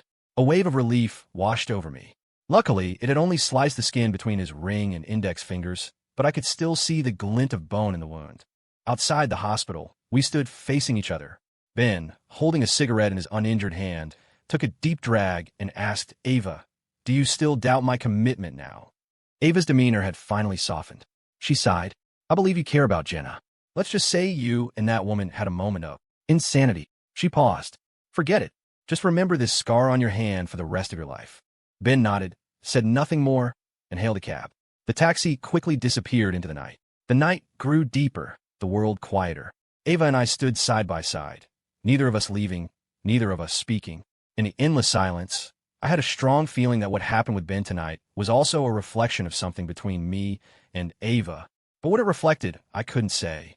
On the long drive back to Santa Fe, my mind was still stuck on the night's events. One detail kept nagging at me. When Ben had stabbed the knife toward his hand, most women would have screamed. But Ava had remained perfectly calm. I thought of the scar on her wrist. If it was really an accident, as she claimed, she should have been even more terrified. The only way she could have stayed so composed was if she had experienced it before. If the wound was self-inflicted. The thought felt like an invisible hand squeezing my heart. A dull ache spread through my chest. I wanted to believe I was wrong. I tried to reason with myself. Ava was a strong woman, and that strength was supported by a formidable personality. Of course, she wouldn't be rattled by a scene like that. Repeating this mantra, I finally managed to calm down, pressed the accelerator, and sped into the howling night wind, racing toward the small world where I could, for a little while, find peace. I got back to Santa Fe the next morning. After parking the car, I walked into the inn and found Chloe on the balcony, sunglasses on, rocking back and forth in a chair, looking infuriatingly relaxed. Have you had breakfast? I called out. She replied without turning, her voice flat. Can't you tell I don't want to talk to you? I was gone for one night. Is it really that big of a deal? Yes, it is. You have a serious character flaw. You're just trying to pick a fight. So fight me. It's a beautiful morning. Let's do something meaningful. I started to walk past her, but she snapped. Don't you dare come up here. Your punishment is to go buy me breakfast, or else this isn't over. I returned with 3 breakfast burritos, gave one to Casey at the front desk, and carried the other 2 to the balcony. Chloe was still in the same position, rocking. I put on a big smile and handed her the food. So, did you go to Finn's bar last night? I did. Have a good time? Don't use these boring questions to mask your guilt. You know me too well. The words were barely out of my mouth when my phone rang. I pulled out and saw it was the marketing director from Go Next Travel. Just as I expected, he was calling to pressure me about the ad campaign, saying the website couldn't just wait for me. I apologized profusely and promised I'd have everything ready in 3 days, max. Probably because of Mr. Coleman's influence, he didn't complain further, just told me not to delay and hung up. The call ratcheted up the pressure. I made a decision. Whether I successfully took over the Crossroads Inn or not, the ad copy for the perfect getaway package had to be sent to Go Next by the day after tomorrow. I spent the morning drafting the final ad copy. I didn't include any mention of the Crossroads Inn. My gut told me Cole was going to reject my proposal. Around noon, I got a call from an unknown number. I answered puzzled. A vaguely familiar voice came through the line. Is this Leo? Yes, speaking. Who is this? It's Coleho from the Crossroads Inn. We spoke yesterday. Hello, Mr. Joe. Hello, he said. After a brief pause, he continued. I thought about your proposal very seriously last night, and I'm intrigued by your vision for the inn's future. I remember you said you want to turn it into a bohemian, community-focused inn, right? Yes, that's the idea. Good. Tonight, you're going to show me. I want to see a prototype of your vision. If you can meet my expectations, I will lease the inn to you on your proposed terms. Tonight, I know it's short notice, but this is a test of your ability to execute. If you can't deliver, how can I trust you to fulfill your promises? I didn't hesitate. I accept the challenge. Cole chuckled. Good. It's now 11:30 a.m. From now until the end of the day, you have full operational control of the Crossroads Inn. You can use any and all of its resources to hold your event. I look forward to you impressing me, and I look forward to working with you. After hanging up, I immediately called Finn, explained the situation, and we brainstormed a plan. It took us only half an hour. We split up. He went to buy supplies for the evening's event, and I went to the Crossroads Inn to scout the location and assess how much space we had to work with. Around 3 o'clock, Finn efficiently returned with a small truck filled with decorations. Soon after, our partners from the perfect getaway package started arriving to set up. Quickly, strings of fruit-shaped lights were hung up. Piles of firewood were arranged for bonfires, with fire extinguishers placed nearby for safety. On my command, a massive banner was erected at the inn's entrance, bearing the slogan for the night's event. At some point, Coleho had appeared at my side. He studied the banner and read aloud. The wind makes us want to dance. I smiled. That's our theme for tonight. The forecast says it's going to be windy. He turned to look at the unlit bonfires, eating roasted lamb, drinking wine, waiting for the wind to blow, and then doing a folk dance. It has a certain feel. Reminds me of a pleasant evening I once spent in the Middle East. I let out a small sigh of relief. If I could evoke a memory, I was halfway to success. It also indirectly proved he had that artsy streak because The Wind Makes Us Want to Dance was, admittedly, a bit cheesy, but it was a successful pander. Your team executes well, he said. I think if you held events like this regularly, you could create a real artistic atmosphere at this inn. But what about the charity aspect? How are you going to demonstrate that? Tonight? As for that, I said, I'm going to keep you in suspense. You'll see when the event starts. Cole smiled and clapped me on the shoulder. Then I'll be waiting with great anticipation. I returned his smile, but the knot of anxiety in my stomach, which had just loosened, tightened again. The timeline was so compressed, I hadn't even had a moment to think about the charity angle. Keeping him in suspense was just a way to buy myself some time. Under my direction, the setup proceeded in an orderly fashion. In just 2 hours, a temporary event space was constructed. I began a final safety check. About 15 minutes later, Finn and his band returned from promoting the event. He looked at the finished setup and praised me. The walkways are wide where they need to be, narrow where they should be. The layout is smart, and the decorations are stylish. You must have a lot of experience organizing events. I used to work in the planning department of a department store. I picked up these skills on the job. Glad they're coming in handy today. Finn nodded. I'm sure Coleho will like it. I hope so. By the way, do you know any school-age kids around here from families that are struggling? Finn thought for a moment. Actually, I do. The kid's dad is disabled, and his mom has some mild intellectual disabilities. Life is pretty tough for them. The description reminded me of Wes, back in Portland. A pang of sadness hit me. I wonder how he was doing. When Micah got back from the States next month, we had to make time to see him and his grandfather. Leo, what are you thinking about? I snapped back to the present. Go get the kid and bring him here. We're going to help him out tonight. Finn was always enthusiastic about this kind of community-focused work and agreed immediately. After he left, I went to the inn's front desk and asked the receptionist how many vacant rooms they had for the night. She told me there were 28. I selected 6 rooms in prime locations and told her not to rent them out. They were for the event tonight. The receptionist, apparently already briefed by Cole, complied readily and handed me 6 key cards. The wind we were waiting for hadn't arrived, but the sky was already growing dark. At my signal, the lights around the site flickered on. Finn and his band started tuning their instruments. On the charcoal grill, a whole lamb was slowly turning golden brown, its savory aroma carried on the gentle breeze.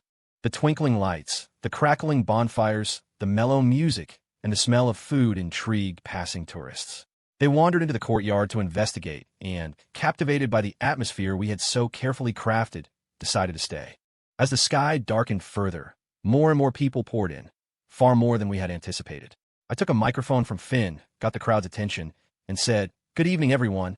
Welcome to this impromptu bonfire party, themed The Wind Makes Us Want to Dance. Tonight, we've gathered some of Santa Fe's best food vendors right here in this little square to provide you with a feast for the senses and a party for the soul." The tourists below started murmuring among themselves, seemingly unsure of what I was trying to say. I decided to cut to the chase. "Do you see all this delicious food and wine before you?" Someone from the crowd shouted, "What? Do we get to taste it for free today?" The timeline had been too tight to plan specific activities, so I had to improvise. "Free tastings?" "Sure," I said to the crowd. But a chorus of good-natured boos erupted. I was unfazed, smiling. "But you have to come up on stage and sing for everyone. If you get a round of applause, I'll give you a free tasting voucher. You can eat until you're stuffed, until you burst. How about that?"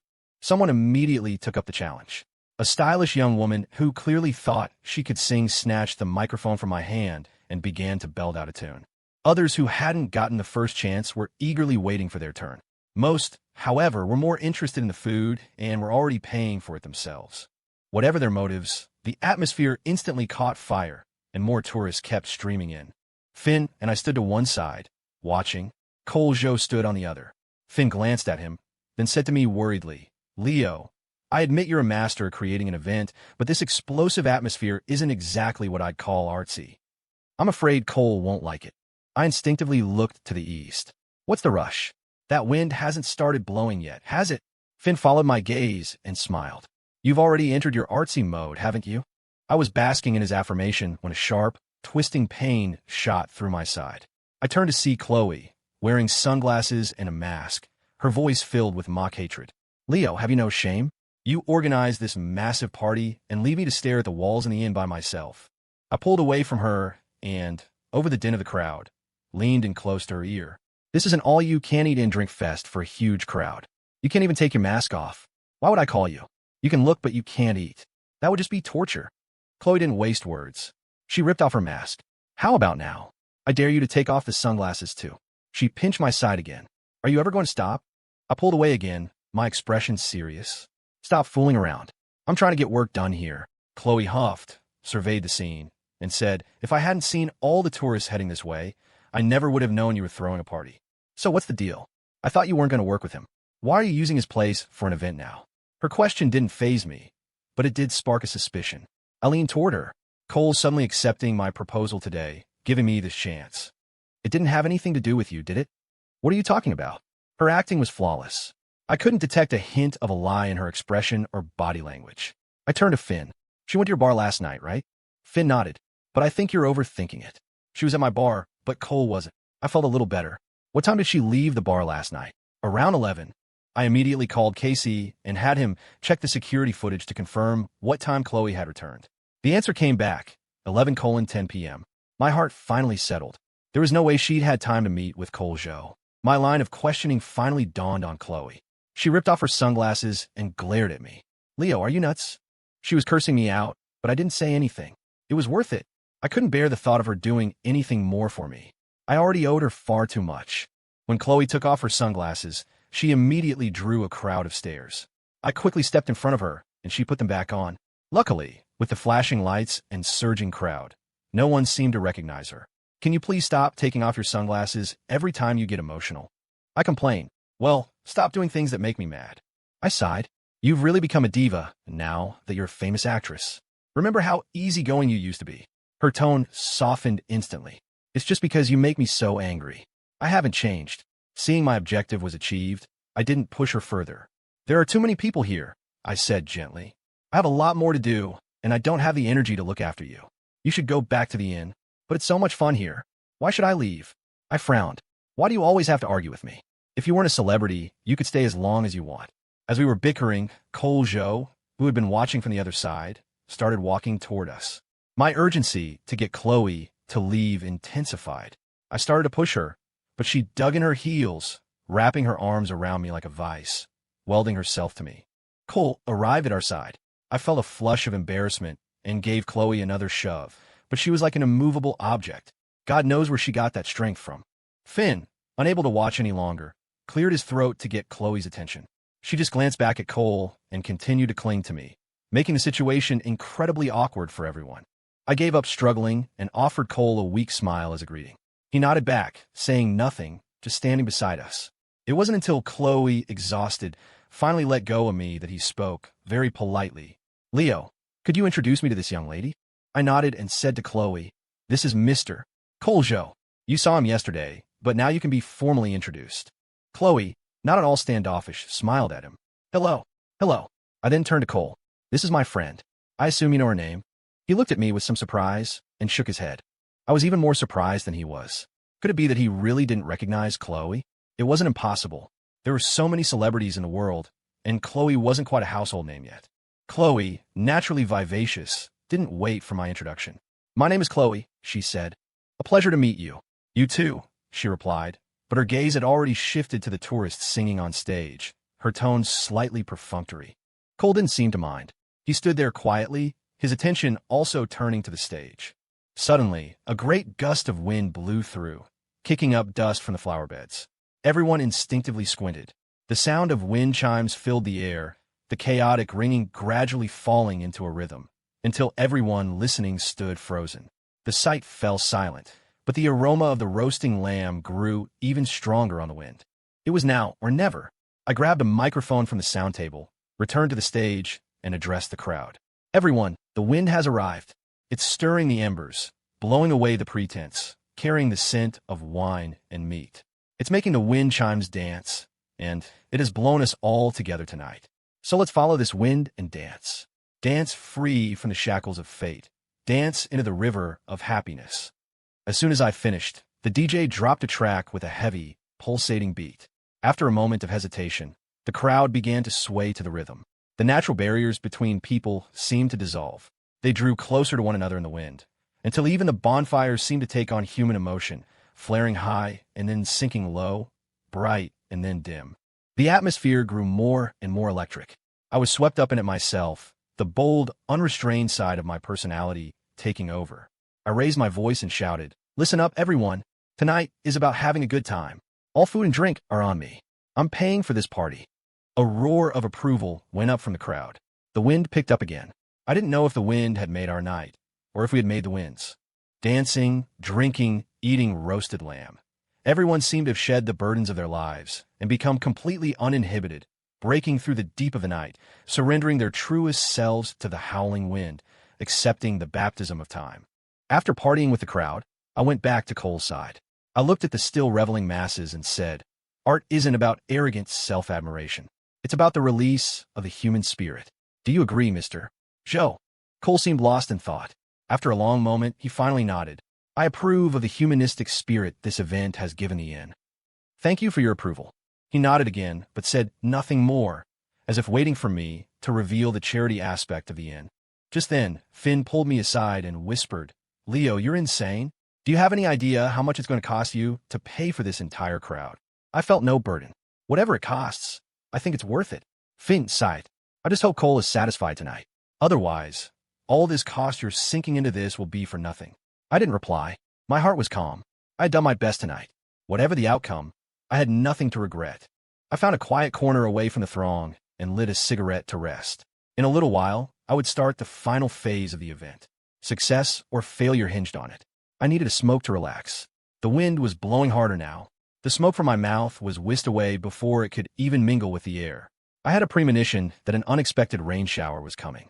I needed to end the event soon. I stubbed out my cigarette and was about to head back to the main area when I saw her at the entrance, the woman in the red dress, walking into the party. I instinctively patted the pocket holding the 6-room key cards. Tonight, I thought, I will rent one of these rooms to her. I'm sure she'll take it. Knowing what I know about her, she won't be able to resist the charity event that's coming next. And tonight, I would finally learn her name. The woman in the red dress was quickly swallowed by the celebrating crowd.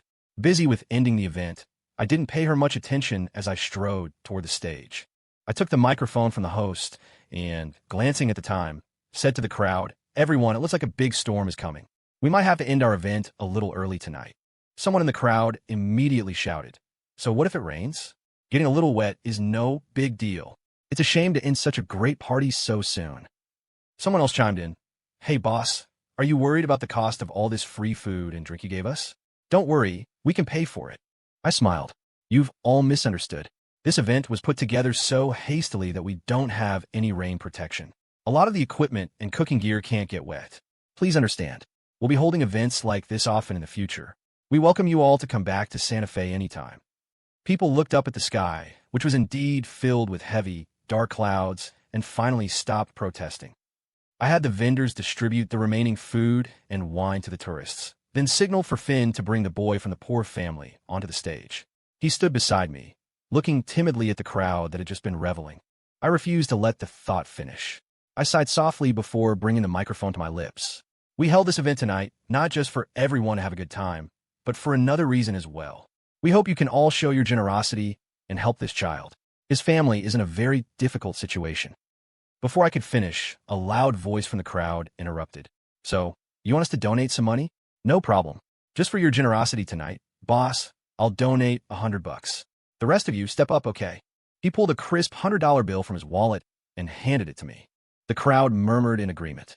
10, 20, 100, 200. Bills were pulled from wallets. It seemed the goodness in people had been magnified by the passing wind. I gratefully declined the money they offered. They looked at me, confused. "I'm truly moved by your generosity," I said. "But I'd like to raise these funds in a more structured way and let our crossroads and contribute to this child's cause as well." I pulled a 6-key card from my pocket. "I have 6 key cards here. These are for 6 of the best rooms in the inn, which I've carefully selected. We're going to rent them out by auction. I think this is a great way to do it. The inn gets to contribute to the cause, and your kindness gets a small reward." The crowd nodded, agreeing it was a good fundraising method. Someone asked, "What's the starting bid?" "The rooms are different, so the prices vary." "Well, start the auction." We're waiting. I nodded and pulled out the first key card. This is a standard king room on the second floor. Fully equipped. Its best feature is a small private balcony out back, perfect for a cup of tea or coffee at dusk. The starting bid for this room is $20. Someone immediately shouted, "I'll bid 100." The words were barely out of his mouth when someone else countered, "100? That's embarrassing. I bid 200. 200 is just the regular price for this room." No sincerity at all. I bid 500. The price kept climbing. In the end, the room sold for $200. The winning tourist took the key card and immediately went with a staff member to register. The second card sold for $800, the third for $1,500, and the fourth for $2,000. The results were beyond my wildest expectations, reinforcing my belief in the goodness of people. I took a deep breath and finally pulled out the fifth card. This is one of the few suites in our inn. The living room and bedroom are both spacious. The decor is elegant but not overstated. Its best feature is a panoramic floor-to-ceiling window. Open the curtains, and you have a picturesque view of Santa Fe. The starting bid for this room is $200. Please place your bids. After describing the room, I quickly scanned the crowd and found the woman in the red dress standing in a corner. I was sure she would take this room. She likes sweets. Someone below shouted, "I'll cut to the chase. 3,000. I was slightly shocked by such a high opening bid. I looked at the man. He definitely had the look of a big shot, what with the thumb-thick gold chain around his neck. The crowd below fell silent. $3,000 was half a month's salary for a working-class person. Even for charity, you had to consider your own financial situation. I glanced at the woman in red out of the corner of my eye. Seeing that no one else was bidding, she spoke, just as I expected. I bid 5,000. Every eye in the crowd swiveled to her, clearly stunned by her extravagance, especially the big shot who had bid 3,000. His face contorted in a struggle. Finally, he gritted his teeth. I bid 6,000. The woman in red said, without a hint of pressure, 8,000. The big shot was completely defeated. He slapped his head. "I'm just a chef. I'm not going to get into a pissing contest with you rich folks. But is it really this hard to do a good deed these days?" His self-deprecating complaint drew a wave of good-natured laughter from the crowd. I also gave him a heartfelt look of thanks. For a man who wasn't a big shot to be willing to spend $3,000 to help that child, that was a character trait that could overshadow any flaw. It was precious. Just as everyone thought the woman in red had it in the bag, Chloe, who had been standing in the crowd the whole time, finally spoke. She held up a single finger and said to me, "I bid 10,000. The crowd gasped. I was also surprised by Chloe's bid, but then I remembered that $10,000 was nothing to her. I teased, "Thank you to the mysterious beauty in the sunglasses for your bid." As soon as I said it, I could read her lips as she mouthed the words "go to hell" at me. Finn, standing next to her, also shook his head with a smile, clearly thinking I was being a real showman. The crowd's attention shifted back to the woman in red, curious to see if she would continue. After all, the bid was now at $10,000. The woman in red, without any apparent pressure, said 15,000. I let out a loud exclamation. This lady in red is quite the tycoon. I wonder if our mysterious beauty will continue to bid. Chloe showed no hesitation. 20,000. The woman in red, still completely unfazed, said 25,000. At this point, I really started to worry about Chloe. Adding 5,000 at a time was terrifying, especially since the woman in red seemed completely indifferent to the cost. But in this public setting, I couldn't warn Chloe. I could only pray she would stop. This was not something worth getting into a battle of pride over. After the woman in red bid 25,000, Chloe, without a moment's hesitation, called out 30,000. The entire crowd fell silent, stunned. All eyes were once again on the woman in red. She didn't even glance at her competitor, Chloe. She just said to me, her voice still utterly nonchalant, 35,000. The duel between the two women was a great spectacle for the crowd, who started clapping and cheering, putting Chloe back in the spotlight. I felt a knot of anxiety for her and shot a look at Finn, trying to signal him to stop her from this irrational behavior. Finn got the message and gently nudged Chloe, gesturing for her to calm down. But she completely ignored him and stubbornly called out 40,000. At this, the woman in red finally turned to look at the woman who had been relentlessly competing with her. But still, without a hint of pressure, she raised the bid to 50,000. This absurd move sent the spectators into another frenzy of applause and cheers as they waited for Chloe to continue. And sure enough, Chloe was about to shout another bid, but this time she was stopped by Coleho, who had been standing on her other side. His intervention made both Chloe and even the woman in red looked at him in confusion. Cole, no longer smiling, walked onto the stage with a very serious expression. He turned to me and said, "I bid 100,000, and the bidding for this room ends now. Is that okay?" The crowd was utterly shocked. 100,000 for a single night in a suite? Even if you had money, we didn't waste it like that. Before I could respond, the woman in red, not to be outdone, immediately called out a bid of 110,000. Cole frowned, then directly countered with a bid of 200,000. He held up a hand to stop the woman in red and said, "Miss, first of all, I am very grateful for your enthusiastic participation in this auction. But when a charity event becomes an endless competition of one-upmanship, it loses its original meaning. So let's stop here, shall we?" The woman in red was silent for a moment, then said, "You have a point. The room is yours." With that, she pushed through the crowd and walked out of the venue. I was stunned. I never dreamed it would end in such a dramatic fashion. After the fifth room was sold, the sixth was taken by an unopposed Chloe for $5,000. This marked the end of the auction, but the tourist's desire to help the poor child had not ended. They continued to pull money from their wallets and hand it to the small, timid boy standing beside me. The wind grew stronger. A snake-tongued bolt of lightning shot out from the heavy clouds, followed by a clap of thunder that seemed to shatter the sky into a million pieces. The rain was coming. I shouted for the tourists to disperse, but many still stopped on their way out to ask me, "Boss, will your inn have more events like this in the future?" The atmosphere was really great. "We will." "Great. Next time we'll definitely try to win a room." This part of the event was very meaningful too. "On behalf of those who need help, thank you," I said gratefully. Anyone with a sense of social responsibility would do the same. "Don't be so formal, boss. By the way, can you give us a business card?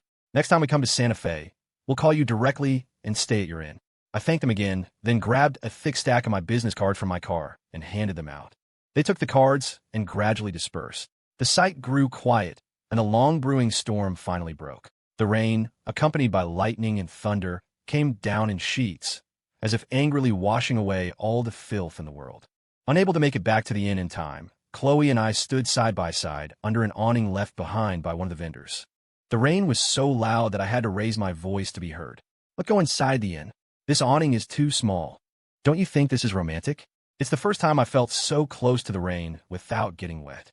"Your artsy-fartsy syndrome is acting up again." Chloe ignored me, closing her eyes to listen to the sound of the rain. I lit a cigarette to pass the time. As I was finishing my smoke, I finally nudged her. "Why did you have to get into that fight with the woman in the red dress?" "I wasn't fighting with her. I was just trying to help you raise the bid." "Yeah, right. If she had refused to bid again, you would have been on the hook for tens of thousands of dollars." Chloe smiled. "You underestimate her. I don't think tens of thousands of dollars is a lot of money to her." "And what's your basis for that? Didn't you notice her clothes and bag were all limited edition Chanel?" I sighed. I thought it was just regular Chanel. I didn't notice it was limited edition. She must be insanely rich. Exactly.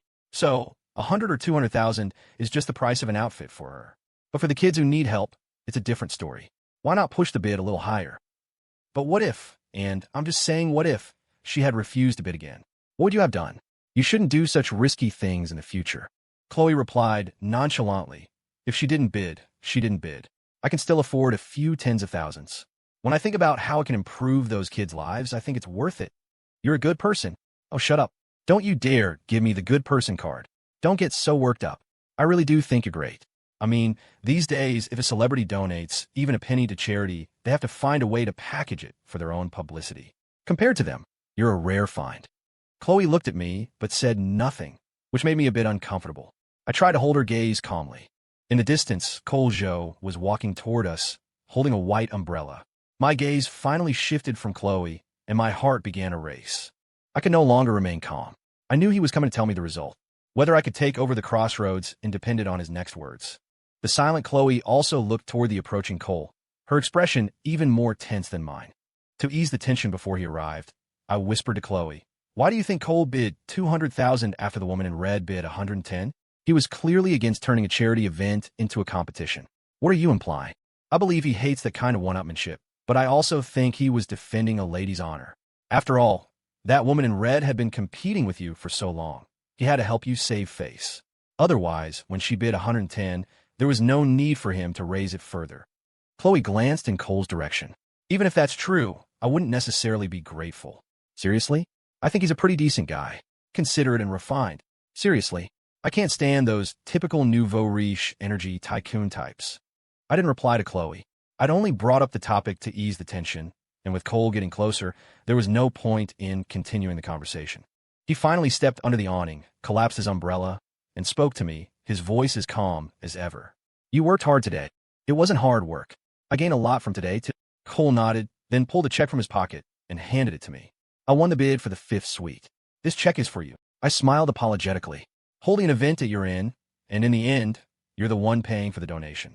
Talk about robbing Peter to pay Paul. It's all for charity. Let's not get bogged down in the details. I hope you'll handle this $200,000 properly and help as many people in need as possible. I took the check from him and said solemnly, "It's my responsibility. You can rest assured." Cole nodded and then fell into a brief silence. The silence was agonizing. I was waiting for his verdict. Just then, Chloe, who had been quiet, finally spoke up. "Mr. Joe, were you satisfied with tonight's event?" Cole looked at me, then answered, "Overall, yes." But the final bidding part was not entirely satisfactory. Chloe reacted defensively. "Are you saying I hindered Leo? I shouldn't have gotten into a bidding war with that woman in red." Cole nodded, stating his thoughts frankly. "I think it was a bit of a spectacle. Charity should be simple, a heartfelt act of giving, not a public competition of one-upmanship." "That's hilarious. By your logic, your own $200,000 bid was just as much of a spectacle." I stopped Chloe from saying more. People with an artistic temperament are often stubborn, but you could also call that stubbornness a kind of faith. It was why Cole had the word faith tattooed on his neck. I was silent for a moment, preparing for the worst, before asking him, "So, Mr. Joe, you didn't approve of the event." "I'm a perfectionist. I want the people and things I care about and have expectations for to be perfect." My heart plummeted. After a long silence, I said, "You've already given me your answer, haven't you?" He didn't answer directly. Instead, he asked, "I remember you promised the tourists earlier tonight that you would continue to hold this event." I didn't understand his point, but I nodded. I had indeed said that. "Tonight, I gave you operational control of the Crossroads Inn. So, the promise you made today was made as the inn's owner. I expect you to represent the inn as a man of your word." I was stunned. After a long pause, I asked hesitantly, "Are you saying—" Cole smiled. "There are exceptions to every rule, and I don't think anyone who takes over this place would do a better job than you did today. So, the inn is yours to operate, according to the plan you proposed, for 1 year. If, in this year, you show me the results I'm looking for, we can extend the contract. Is that acceptable?" The shift from disappointment to elation was so fast it felt like a dream. It wasn't until Chloe nudged me that I snapped out of it and said to Cole, "Yes, of course, that's acceptable." Cole clapped me on the shoulder encouragingly. "Come to the inn tomorrow to sign the contract. Good luck." I nodded. "I'll make this inn everything you hope it will be." He nodded back, said a simple goodbye to me and Chloe, then opened his umbrella and walked away from the awning toward his Lamborghini. The car's engine roared to life, and it disappeared like a spirit of the night. A sudden surge of adrenaline coursed through me. I felt as if my hands were touching the very edge of success, so bright, so real. The lost love, the humiliation I had endured from life's beatings, it all ignited inside me like a wildfire. It was too much to bear. I broke free and ran into the pouring rain, tilted my head back, closed my eyes, and let the rain lash my face, let my soul soak in the biting cold. And the fire inside me finally went out, as if transformed into a sweet fragrance, lingering on the path that lay ahead. I could see the bright, clear future, and the thrill of that unobstructed path filled my body. I clenched my fists and roared into the storm. "Ah!" Chloe, who had been watching from the awning, suddenly ran out and joined me. She threw her arms around me, mimicking my primal scream. But her shout calmed me. I stuffed the damn check in the pocket of her waterproof jacket and yelled in her ear, "What are you screaming about?" Her reply was even louder than mine. "From last year to this year, my life has completely transformed. I feel amazing. Why can't I scream like you?" The storm continued to beat down on us, but I wasn't afraid. I felt like Chloe and I were two swifts, breaking free from our bond side by side, giving each other a shared strength, soaring through the boundless sky, never wanting to look back at the days when we struggled at the bottom of society. That night, Chloe didn't stay in the suite at the Crossroads in that she had won. She came back to my motel. She had caught a cold from the rain again. I brought a bowl of hot ginger tea with honey and lemon and some cold medicine to her room and watched her take it. As I was about to leave, she called out to me. "What now?" I asked. "Do you remember what day it is the day after tomorrow?"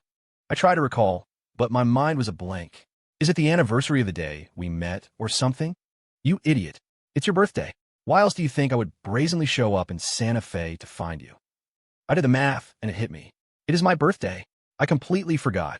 Forgetting is a good thing. What does that mean? It proves that you, the once useless slacker, have finally learned how to throw yourself into your work. That's why you're too busy to remember your own birthday. I rubbed my chin and grinned. I like that explanation. I do feel like I've transformed into a career-oriented man. Chloe didn't seem to mind my narcissism. She sneezed, then rubbed her stuffy nose and smiled. I've been with you for your birthday the past few years. I might as well be there this year too. Even though you have a girlfriend now, you wouldn't choose a girl over a friend, would you?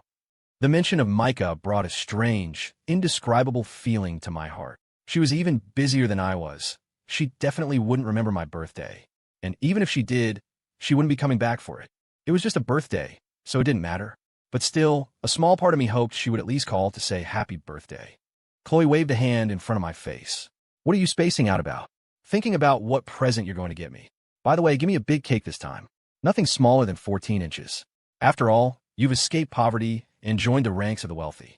The standard for gifts has to be higher now, you know. You have the nerve to say that? Remember my birthday last year? What size cake did you get me? 6 inches. You actually had the gall to bring that to my birthday party. All my friends were laughing their heads off. You still ate it, didn't you? I'm a fool. Anything you give me tastes good, okay.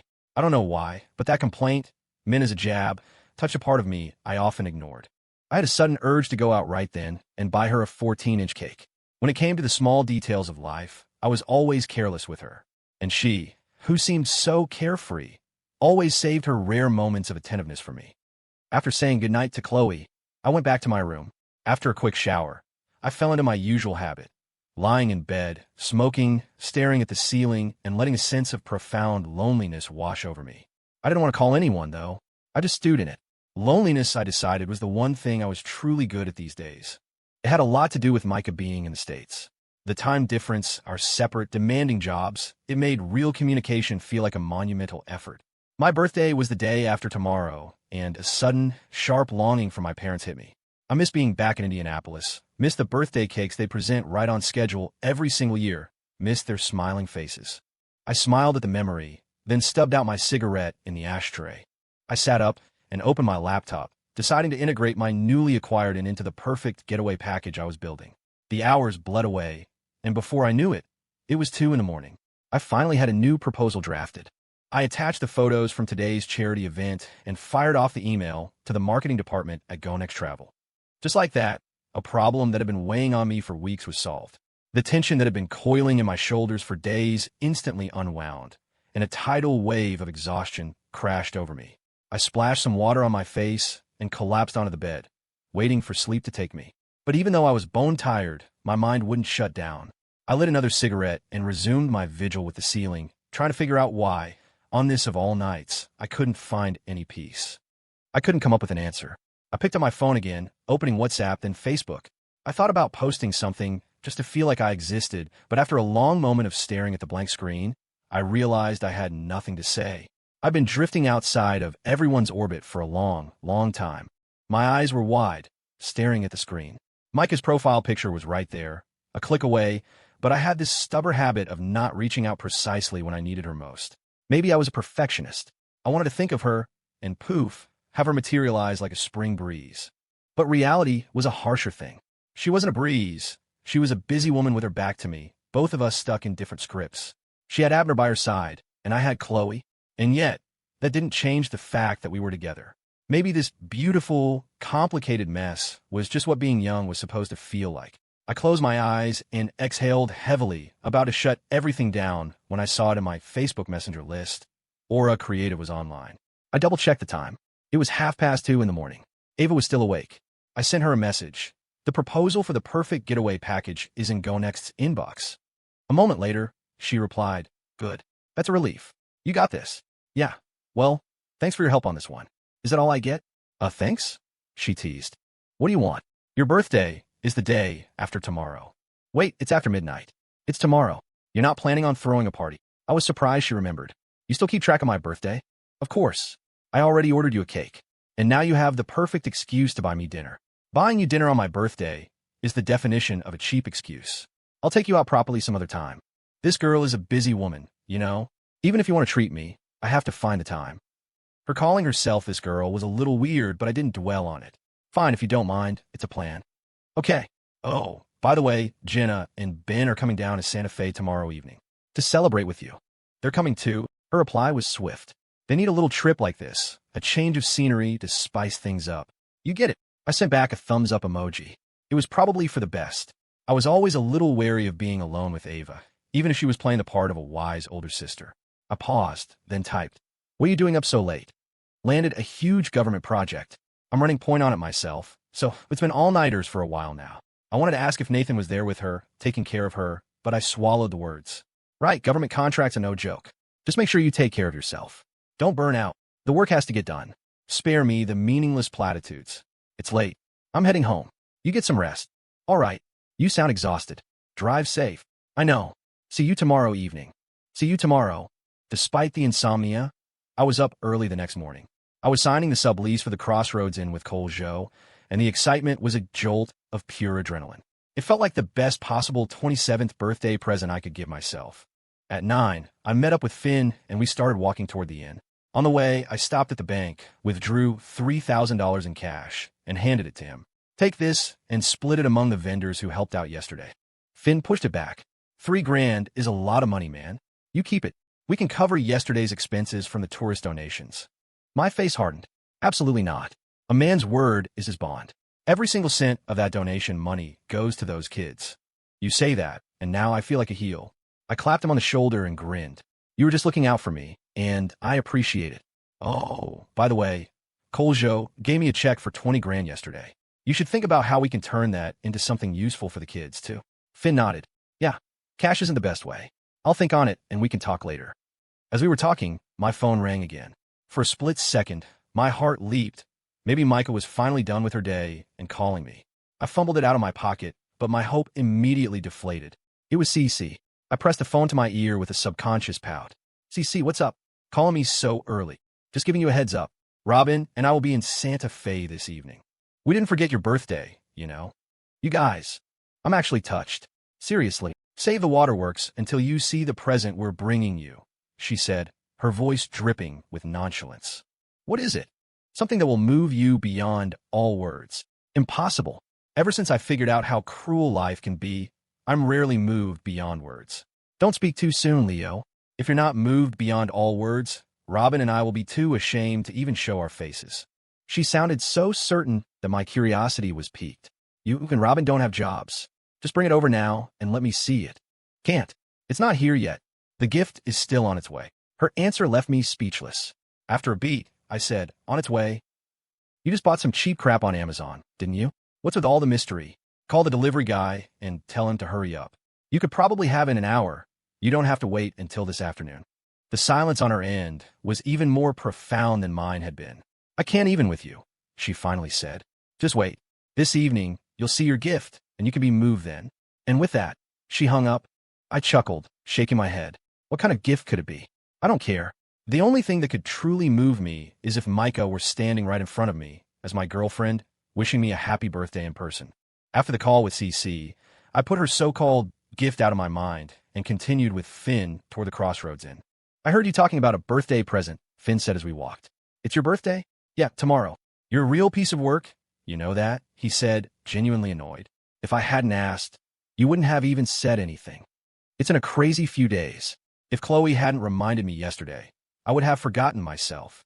My excuse seemed to satisfy him. He'd been in the trenches with me, after all. He knew better than anyone how slammed I'd been. After a few more steps, he asked, so, where are you having the party? We're all young. How about your bar? Done, Finn said without hesitation. I'll close up for the night, give you the whole place. No way. You stay open. Just save us a little corner. It's not that many people. Finn nodded, and just like that, the party was set. I pulled out my phone again, this time to call the warden and my mom. They weren't Micah. I didn't need to stubbornly wait for them to appear like a spring breeze. I could ask for their birthday wishes directly. The warden picked up almost immediately. I got straight to the point. Hey, Dad, tomorrow's my birthday. You and Mom remember, right? Yep, we remember. I waited for the requisite, happy birthday, son, but it never came. The silence stretched. It's your son's birthday, I said, the awkwardness creeping into my voice. Forget a present, but you could at least say happy birthday. I'm your biological son, not some stray you picked up. He ignored me, instead yelling at my mom to hurry up and get in the car. It sounded like they were going somewhere. My embarrassment deepened, and I didn't have the nerve to press the issue. Finally, after another long pause, the warden spoke. It's the weekend. Your mother and I talked it over. We're coming to Santa Fe to see you. He paused again, then added, we already bought the cake. A wave of pure joy washed over me. Forget presents. The fact that they were willing to make the long haul from Indianapolis to Santa Fe just to see me proved how much they still thought about their wandering son. As I was soaking in the warmth, my mom took the phone. Son, your father's driving. I'll talk to you. Tell him to drive slow. The roads are busy on the weekend. Your dad's always a steady driver. Don't worry. By the way, is that girl from Portland with you for your birthday? Mom, she's my girlfriend. Can you stop calling her that girl from Portland? It sounds so distant. Don't change the subject. Is she there or not? My heart sank a little. I didn't want to lie. She's been in the States for work. It's been really busy. There's no way she could come back. You just love making things hard on yourself, she sighed. If you'd ended up with Liz, I might be getting ready to hold my grandbaby by now. And look at you, all alone in Santa Fe, with nothing to show for it. I didn't argue. I'd long since accepted this was part of the deal of being with Micah. Mom, I said, trying for a playful tone, we're going to see each other this afternoon. Can we save the lecture? Long-distance calls aren't cheap. Her nagging was like a force of nature. Stop with the nonsense. You need to figure out how to get married this year. Once a man passes 27, it gets harder to find someone.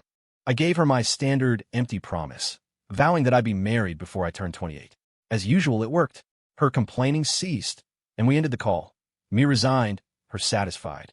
Hearing the dial tone, I stopped walking and lit a cigarette, imagining the scene that was about to unfold this evening. After more than 3 years, the warden and my mom were going to see Ava again. I had brought her home to Indianapolis once. Seeing us so in love, they had been convinced she was the one who would become their daughter-in-law. Then one day, I told them we had broken up. They never mentioned her name again. The silence was its own kind of wound.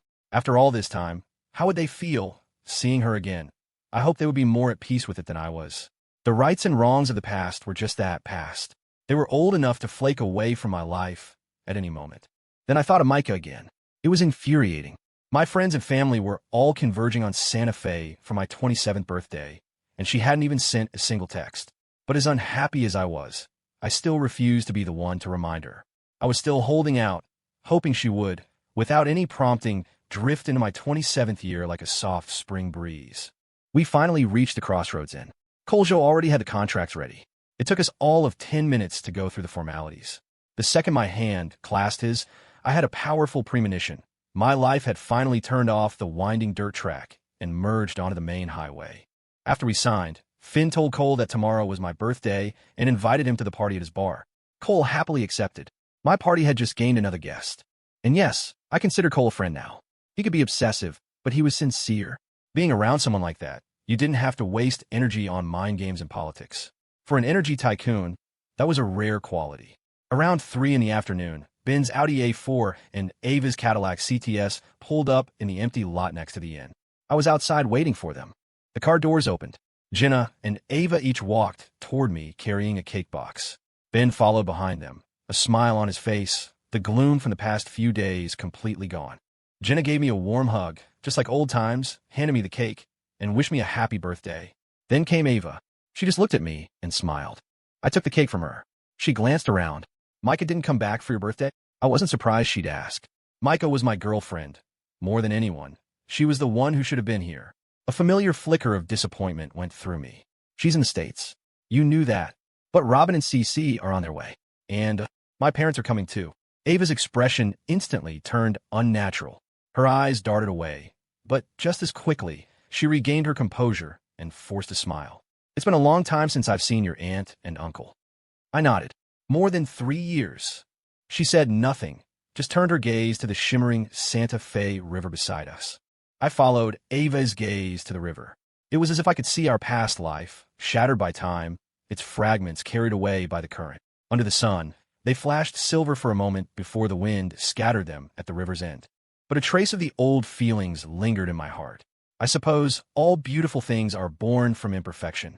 It's why Ava and I could feel closer and closer in concern, even as the reality of our relationship drifted further and further apart. Finally, I smiled at her. Come on inside. I've got food and drinks ready for you. Ava nodded, and I led her, Ben, and Jenna up to the inn's veranda. After getting them settled, I went back down to sit under the willow tree across the road, waiting for the warden and my mom to arrive. They should have been here by now. Chloe, who had been inside, came out and sat on the curb next to me. You know, she said playfully, staring like that isn't going to make her come back any faster. I glanced at her. I'm waiting for my parents. What? Your parents love you that much?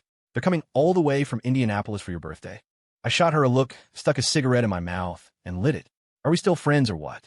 Chloe hugged her knees, a wistful look on her face. The last time my parents celebrated my birthday together, I was a freshman in high school. That was over 10 years ago in a blink. I patted her shoulder gently. All beautiful things come from past imperfections. That's all the more reason to look forward.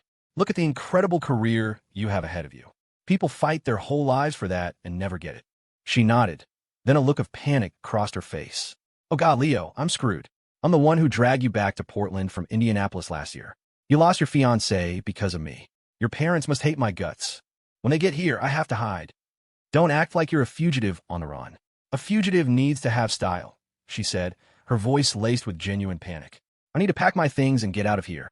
Seeing she wasn't joking, I grabbed her arm. Run where? They have no idea you were the one behind it. She looked at me, skeptical. Then who do they think it was? They've always thought it was Micah. She's been taking the heat for you this whole time. Chloe finally abandoned her escape plan and sat back down. But that's so unfair to her. You didn't explain it to them. It's better this way. At least they accidentally got the message about how serious I am about Micah.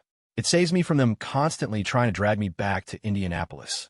Hearing you explain it like that, I guess even taking the blame is a kind of happiness for her. I didn't answer. I wasn't Micah.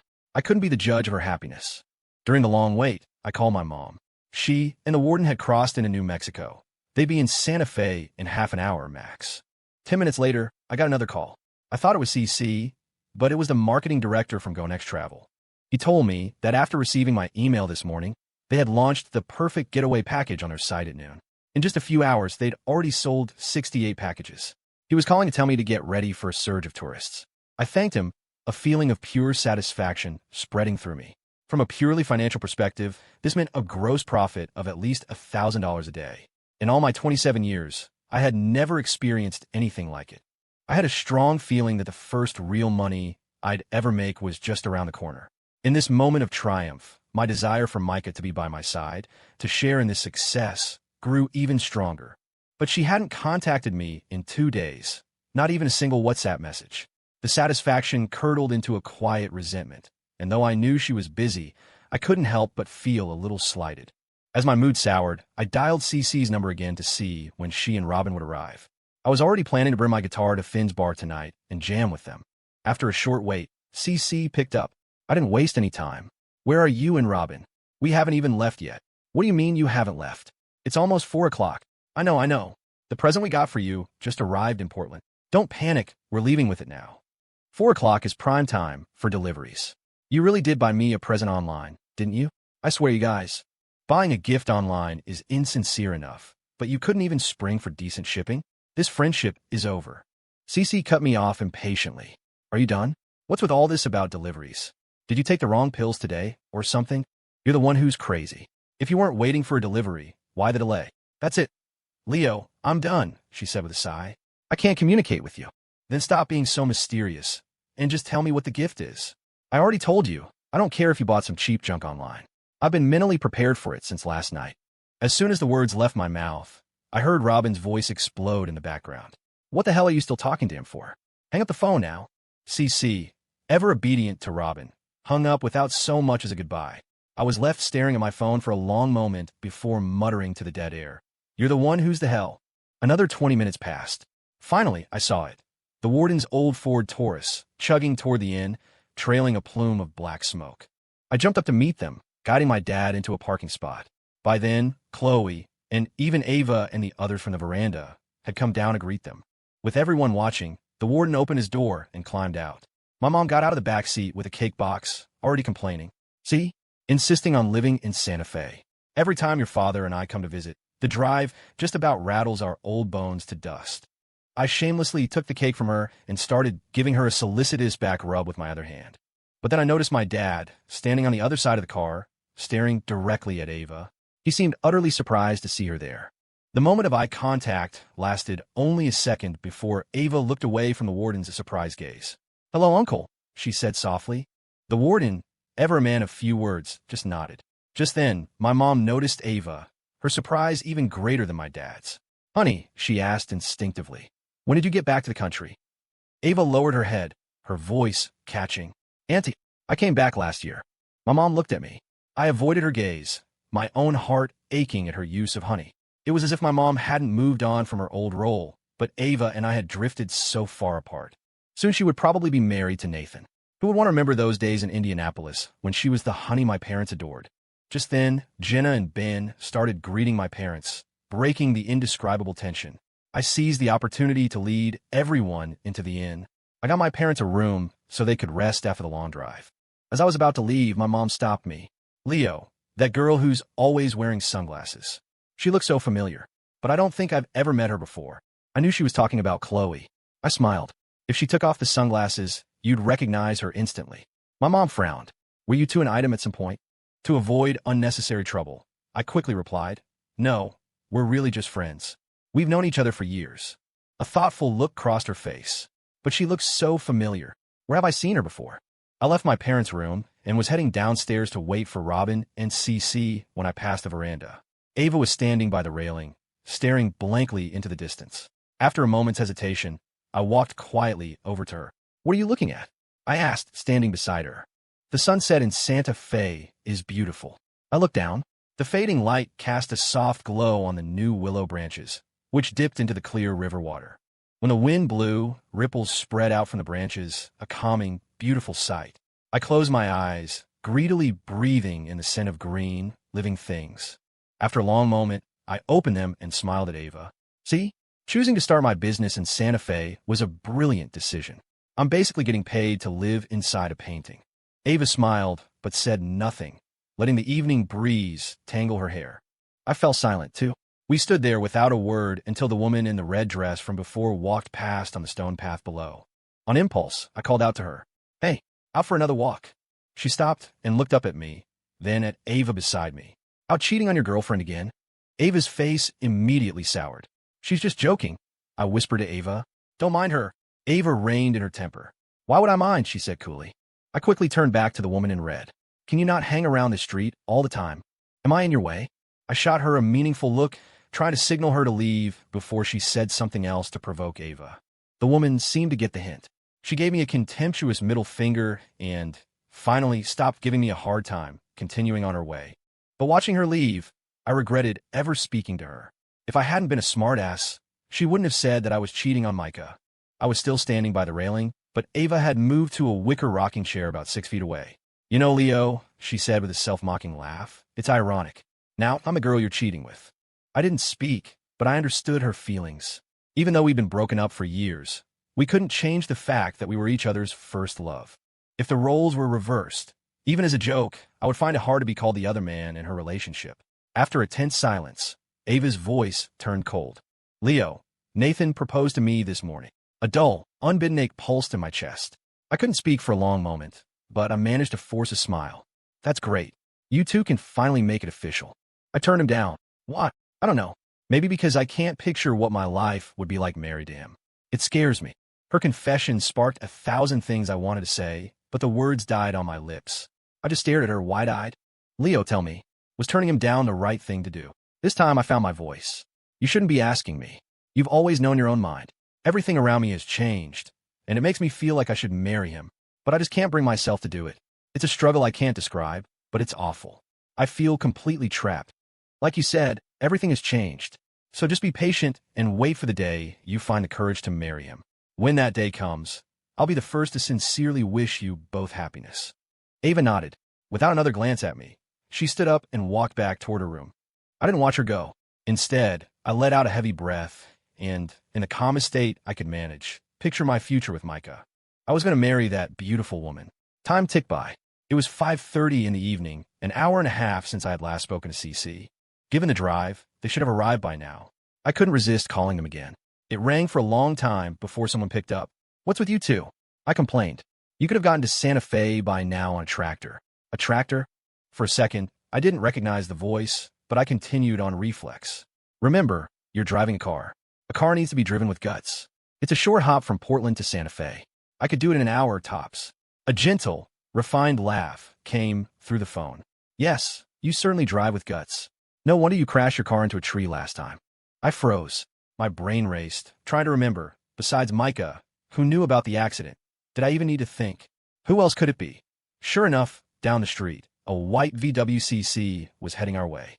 Robin was in the driver's seat, CC in the passenger's. I ran toward the car. As soon as it stopped, I leaned against the window and peered inside. Micah was really there, sitting in the back seat. Her long hair fell over her shoulders, and she was wearing a flowing white dress. She was even more beautiful than in my dreams. She rolled down the window and smiled at me. I was staring at the hem of her dress. That white dress, I breathed. It looks like a wedding gown. As I marveled at how Micah's dress looked like a wedding gown, CC and Robin both turned from the front seat to look at her. It does, kind of, CC agreed. I expected Micah to get shy, but she just looked down at herself. After a moment, she said, "It does look a bit like one. When you told me to wear a long white dress ages ago, was this your plan all along?" Her unique brand of calm always captivated me. I stared at her for a long time before replying. "Do you really think I planned that far ahead? This is pure, in-the-moment inspiration. Now get out of the car. Do a twirl. Let me get a good look." CC started egging us on. "Come on, Leo. Micah came all this way for you in a wedding dress. You've got to be a man and carry her out of the car." I raised my eyebrows at Micah and grinned. The crowd's demand is high. We should probably give them what they want. Micah finally looked a little embarrassed. "It's just CC. You can't call one person the crowd." "You're exaggerating." Robin, who had been silent, spoke up. "Add me to the list. Is that enough of a crowd for you?" I gave Robin a thumbs up. All those years of being partners in crime had paid off. I turned back to Micah. "If you still don't think that meets the standard for a crowd, I'll go get everyone from the inn. I'll make sure we have a mob scene." Micah looked at me, caught between exasperation and amusement. I was already smiling, my arms open. Finally, she opened her arms to me, too. My heart swelled with joy as I wrapped my arms around her, letting her long hair spill over my shoulder. Holding the soft curve of her waist, I felt the true weight of love. In that instant, all the waiting felt worthwhile. I was utterly mesmerized by her. Using the strength that love had given me, I lifted her out of the car and, unable to help myself, spun her in a circle. The hem of her dress billowed out in the evening sun. I finally, reluctantly, set her down, but I couldn't take my eyes off her.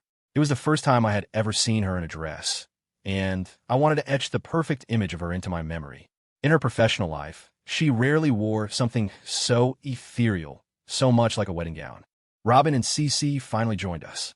CC looked at me with a sly smile. "So, Leo, is this gift we brought you cheap junk? You two are ridiculous. How can you treat such a beautiful woman like a gift? It's a criminal waste." CC ignored me, turning to Micah instead. "Why is it that every time I see your Leo scrambling to find an excuse for himself, I just find it hilarious?" Micah, smiling, looked at me. "He's always like this. To love someone," CC sighed dramatically, "is to love their flaws head over heels." My first instinct was to shoot back. "Aren't you in love with Robin's pretentious act?" But I bit my tongue. Until we knew where Wendy was, I couldn't bring up the fragile subject of her and Robin's relationship. As evening fell, the four of us started walking toward the inn. I noticed the smell of cooking coming from the rarely used kitchen in the back. Peeking inside, I saw the warden and my mom making dinner.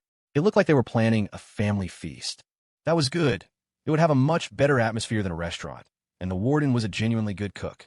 I took Micah's hand and led her toward the kitchen. As my girlfriend, it was only right that she greet my parents first.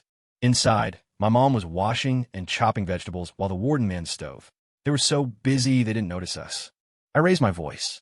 "Dad, Mom, my girlfriend's back to celebrate my birthday with me." They both turned around, their faces showing surprise at Micah's sudden appearance. Micah, as if she knew she was the scapegoat for Chloe, was habitually reserved around them. "Hello, Uncle." "Hello, Auntie," she said softly. The warden, usually so quiet, was as warm to Micah as ever. He shook his large slotted spoon at her. "You came all the way back from the States just for this?" Micah nodded. The warden smiled. "That must have been exhausting. Go get some rest. I'll have Leo call you when dinner's ready." "I'm not tired." "Oh, I'm so sorry, Uncle Annie. I came back in such a hurry, I didn't have time to get you any gifts. I'll make it up to you tomorrow, I promise." "Don't be so formal. We don't go in for that stuff in our family. Just having you here makes us happy." After he spoke, he gestured for me to take Micah to rest. I nodded. Micah said goodbye to them again, and then I led her up to a guest room on the second floor. As we passed the stairs, we ran into Ben and Jenna coming down. They were both surprised to see Micah, especially Ben. His eyes even seemed to dart away for a moment before he finally met her gaze. "Ms. Calloway," he said respectfully, "you're here, too." Micah gave him a smile. "Yes, you've both been working so hard for the group lately. Once I'm done with the IPO, there will be rewards for everyone. You're too kind, Ms. Calloway. It's our duty as your subordinates to lighten your load." Unlike Ben's formality, Jenna was warm and friendly toward Micah. She took Micah's hand and asked with an enthusiastic smile, "Micah, your sudden return must have made Leo ecstatic, right?" This was clearly a question for me to answer, so Micah looked at me. I couldn't hide my joy. I held up our intertwined hands and grinned. I haven't let go of her hand since she got here. Does that answer your question?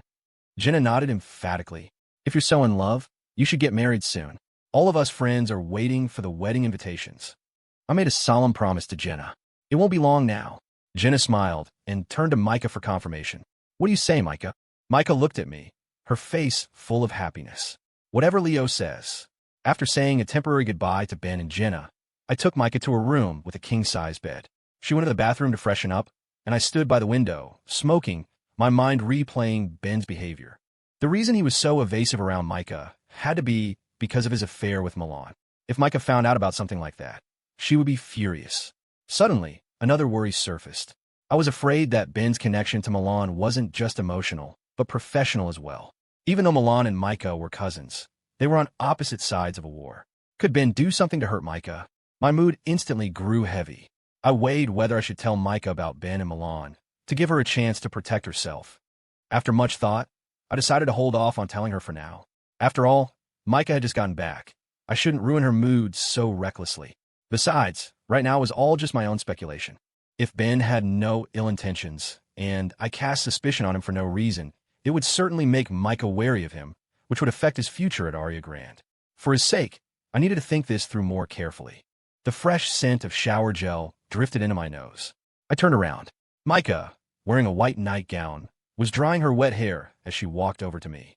"You've been standing here this whole time?" she asked. "Yep. This window has the best view. You can see the Santa Fe sunset perfectly." Micah stood beside me, following my gaze outside, then turned to look at me. "The sunset is beautiful, but I suspect you have more on your mind than just the view." "What makes you say that?" I asked, surprised. "With your restless personality, you wouldn't stand still for this long without something weighing on you, no matter how good the excuse." "I don't believe you know me that well. You're actually very simple. I've thought so since the second day you moved into that old house." I deliberately changed the subject. "So you've had a secret crush on me since day 2? I never knew I was so dazzlingly charming." Micah just gave me a look. Seeing that my diversion had worked, I pushed her gently onto the bed and pulled the covers over her. "Get some rest. After dinner, we'll go to my friend's bar.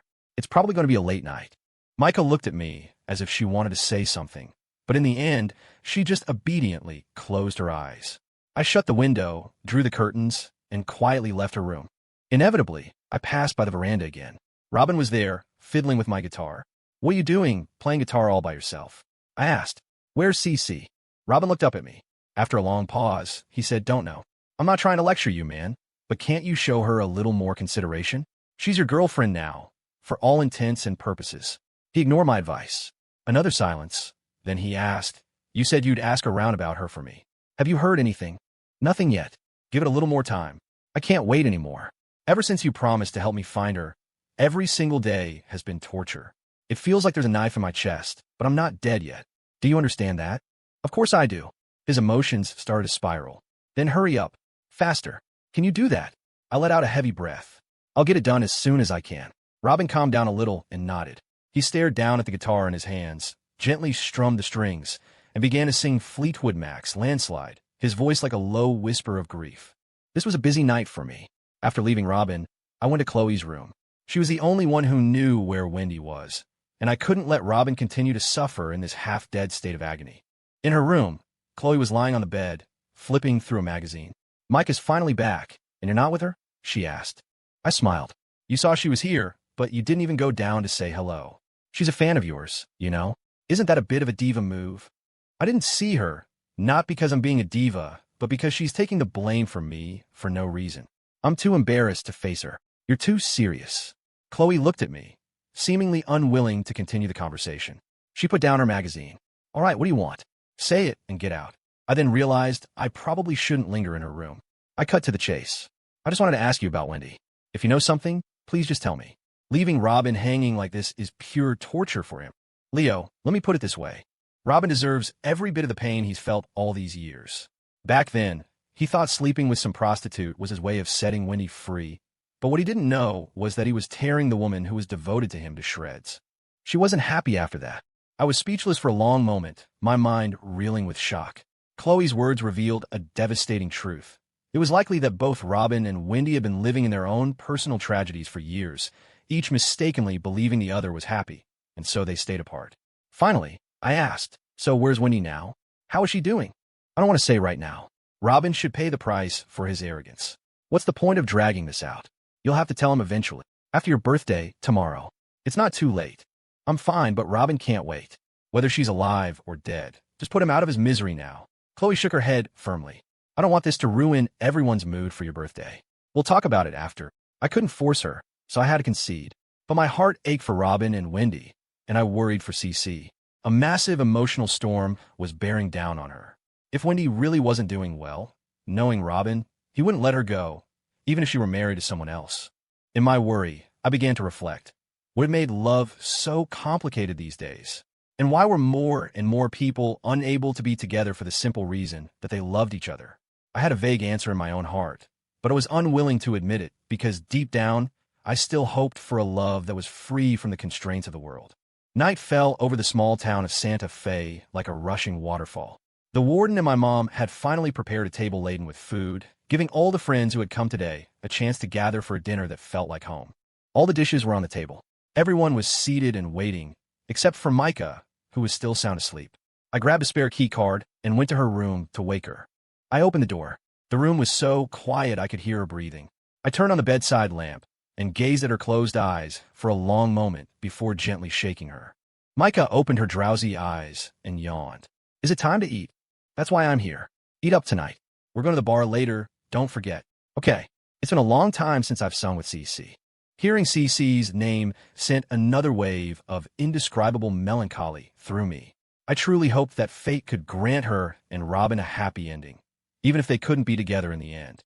Since my birthday wasn't officially until tomorrow, tonight's dinner was simple, but it didn't lack for atmosphere.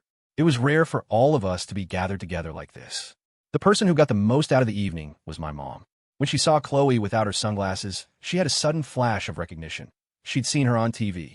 She then launched into an enthusiastic conversation with Chloe about the ins and outs of acting, and even got an autograph. She was a true fan, which only went to show the massive market for period dramas these days. Chloe had indeed seized her opportunity, becoming one of the few in the entertainment industry to become a star overnight from a single role. After dinner, the warden and my mom went for a stroll to see the Santa Fe nightscape. The rest of us headed to Finn's bar to while away the evening.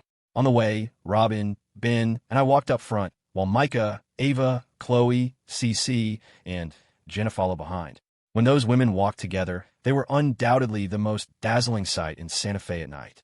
Passers-by would frequently turn their heads to follow their retreating figures. Micah and CC seemed to have an endless stream of things to talk about, chatting as they walked. Ava and Jenna, best friends for nearly a decade, walked arm in arm. That left Chloe, who had never really clicked with Ava, as the odd one out.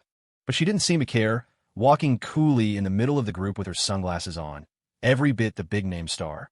We soon arrived at Finn's bar. Since I had called ahead, he had already reserved a large area for us and had a waiter bring over an assortment of drinks. Finn pulled me aside to talk about the perfect getaway package. Leo, he said, I've been watching the sales data on GoNext all day. Even with taking over Cole's Inn, you're under a lot of pressure. They've already had to cap sales because you don't have enough rooms to offer. I nodded.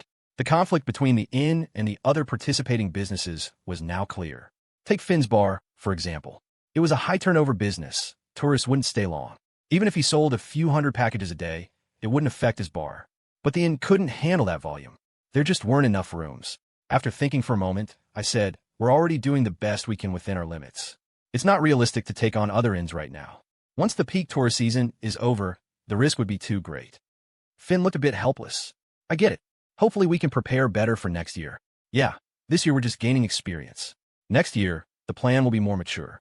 What we need to do now is provide the best service to the tourists we have to keep the plan's vitality going strong. Finn nodded. I looked around the bar. Is the girl in the red dress not here today?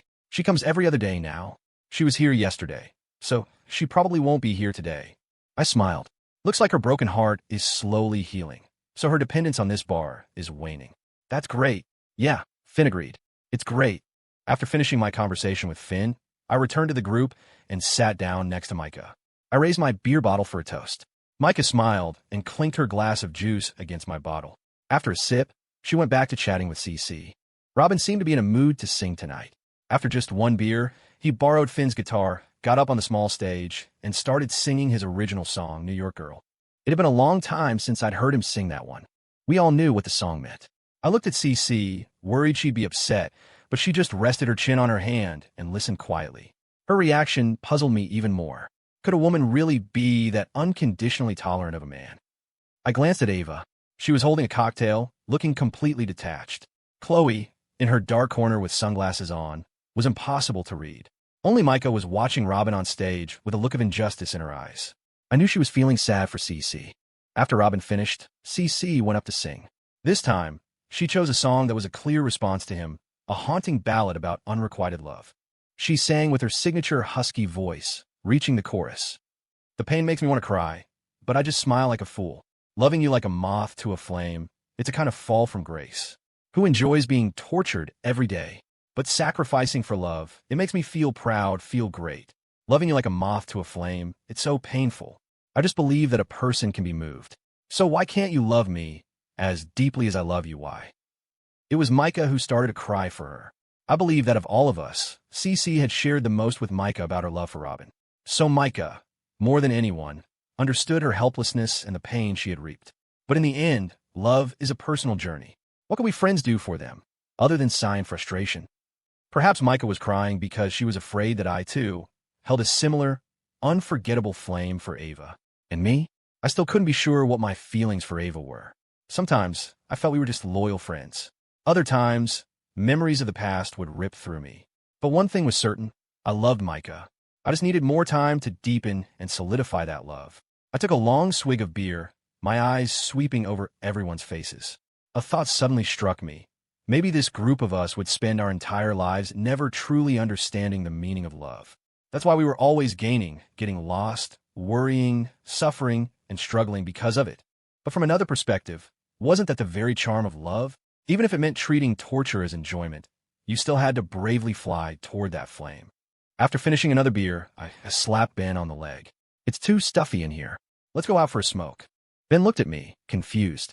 I shook my cigarette pack at him, signaling him not to dawdle. He finally nodded, and we walked out of the bar together. Under a willow tree outside the bar, we lit our cigarettes against the Santa Fe night. We both took a deep, synchronized drag. How long have we known each other? I asked him. Ben let out a long stream of smoke. More than 8 years. That's a long time. Time really flies. Ben nodded. Yeah. I took another drag, holding the smoke in before letting it drift out of my nose. After a long pause, I said, but I feel like I don't know you at all anymore. What's that supposed to mean? We've known each other for over 8 years. You should know what I mean. You should also know that there are some things I can't bring myself to ask, but I really want to know the answer. Ben was a smart guy. He got instantly. You're worried that at Aria Grande, I'll do something to hurt Ms. Calloway. After he spoke, Ben watched me closely. I nodded. It's hard to put some things out in the open without hurting people, but I have to protect her. I'm the one who got you the job at Aria Grande, and she's my girlfriend. I understand how you feel. I said nothing, just waited patiently for his explanation. Ben blew out a heavy cloud of smoke, then stubbed out his cigarette.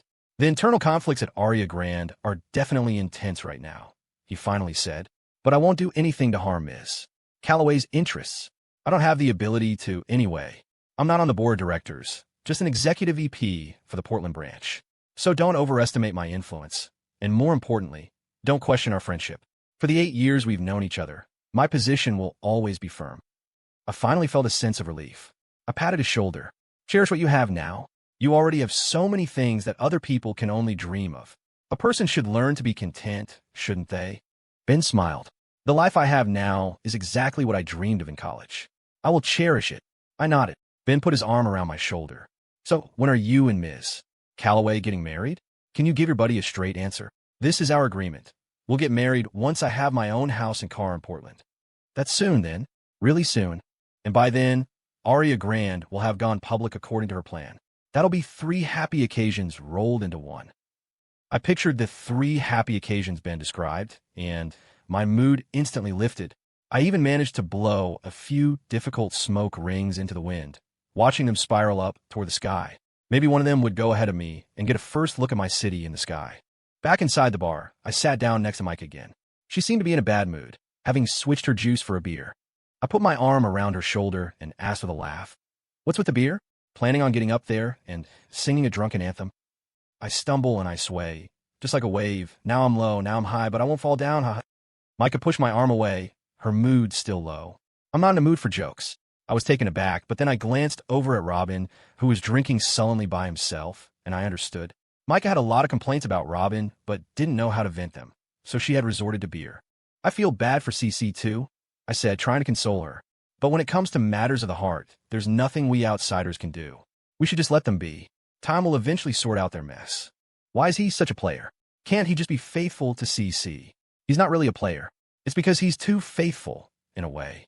There are things about his past you don't know. And you? Are you faithful?" Her sudden question left me speechless. Any answer I gave felt wrong. After a long pause, I finally said, "I am." Micah just glanced over at Ava without a word, but her meaning was crystal clear. She was questioning my fidelity.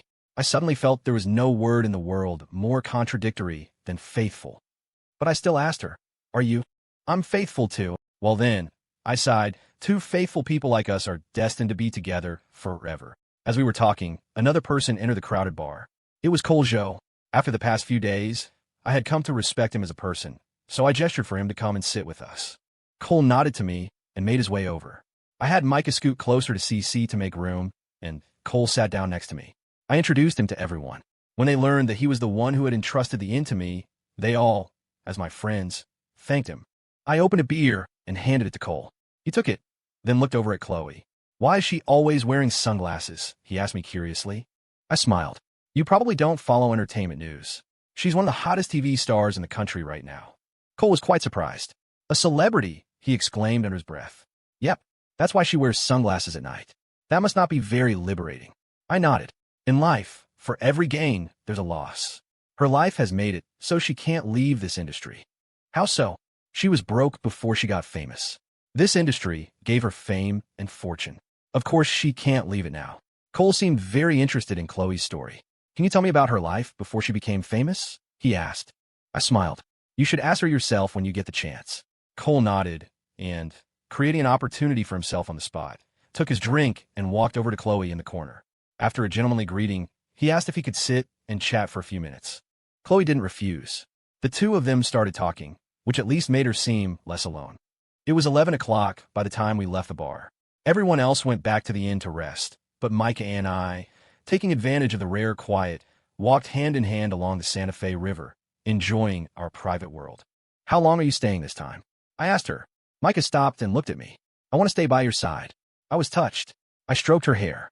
"I want you by my side too, but you have to go back to the States." Micah wrapped her arms around me and whispered in my ear, "I want to stay by your side to make sure you're a faithful person." Her thoughts were hard to grasp. "So, you only want to stay with me to keep an eye on me?" I lamented. "Yes. CC said you and Robin are 2 peas in a pod. You usually think the same way about problems." "You said, usually. There are some things we differ on." "What things? Can you be specific? Do we really have to get into the nitty-gritty of it?" Micah nodded very seriously. "I want to talk to you openly. Why are both Ava and Chloe here for your birthday?" "They're just friends, really. Didn't you see Ben and Jenna came with them?" And what?" "And Nathan already proposed to Ava. I think they'll get married soon." "Did Ava say yes?" A woman has to play it cool. So Ava is still playing it cool. But what's fated to be will eventually happen." "You're saying I don't play it cool at all?" "The last time you just mentioned marriage, I said yes right away." I suddenly felt exhausted. Every time I talked to Micah, I would unconsciously get drawn into her way of thinking, leaving me on the defensive. I couldn't help but wonder, was there really an intelligence gap between us? After a long, speechless moment, I finally said to Micah, "You just got back? Let's talk about something happy. Why get tangled up in things that don't really matter?" Micah nodded. "Okay, we could talk about happy things. I got you a birthday present." My mood, which had plummeted, instantly soared again. "You got me a present? Let me see, quick." Micah pulled a small, handmade doll from her purse. Look, doesn't it look like you? I examined it closely. It did have a certain resemblance. Did you make this yourself? I asked, curious. I did.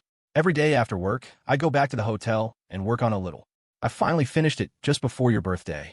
Not bad at all, I praised. I never thought the esteemed Miss Calloway of Aria Grande had this kind of talent. Micah smiled. You should give him a name. I thought for a moment. Let's call him the Man. It's catchy and has a nice ring to it. Okay. I happily attached the Man to my keychain. Micah then pulled out another doll. Look, there's another one.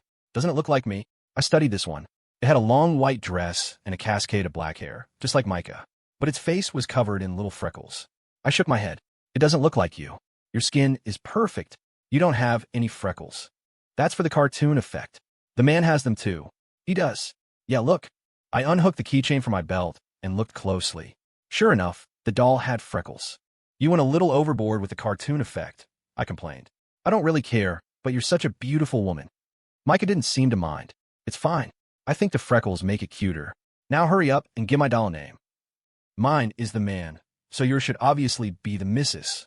The Man and the Mrs., Micah repeated to herself, then laughed, a laugh so captivating it stopped my heart. I watched her, a constant smile on her face as she took the Man from me and played with the two dolls like a carefree little girl.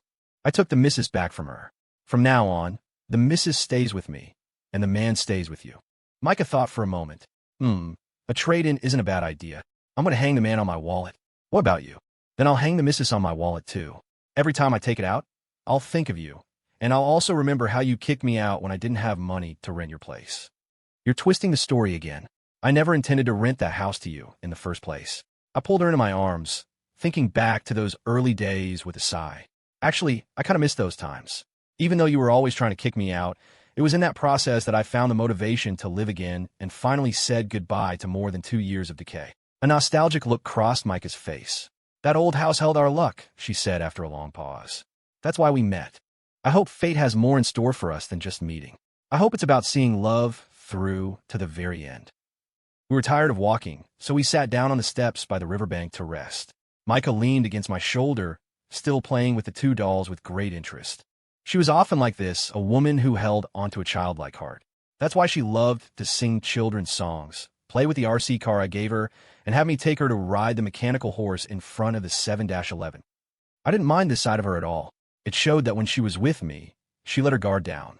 I loved her trust in me, and I loved her childlike heart even more. I lit a cigarette. Micah, in a parental tone, started talking to the Man, telling him to behave himself. Then she lavished exaggerated praise on the Mrs., commending her for being gentle, a good homemaker, and above all, faithful.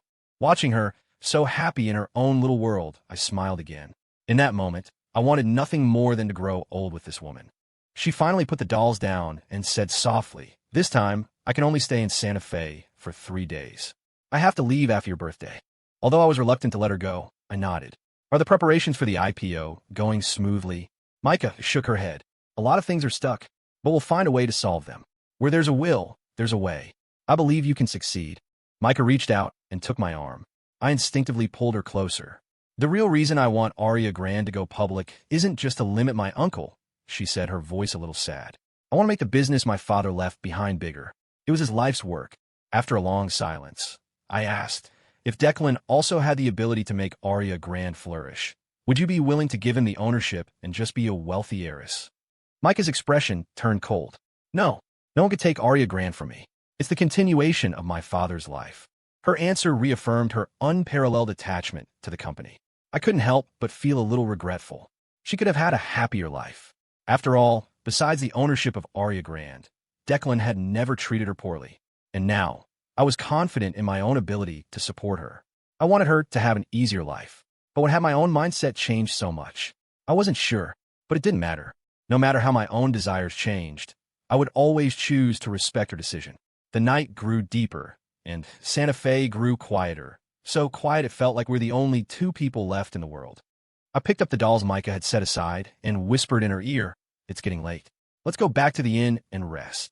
Micah tugged on the corner of my shirt, signaling me to wait. I looked at her, confused. What's wrong? I want to talk about Robin and Cece.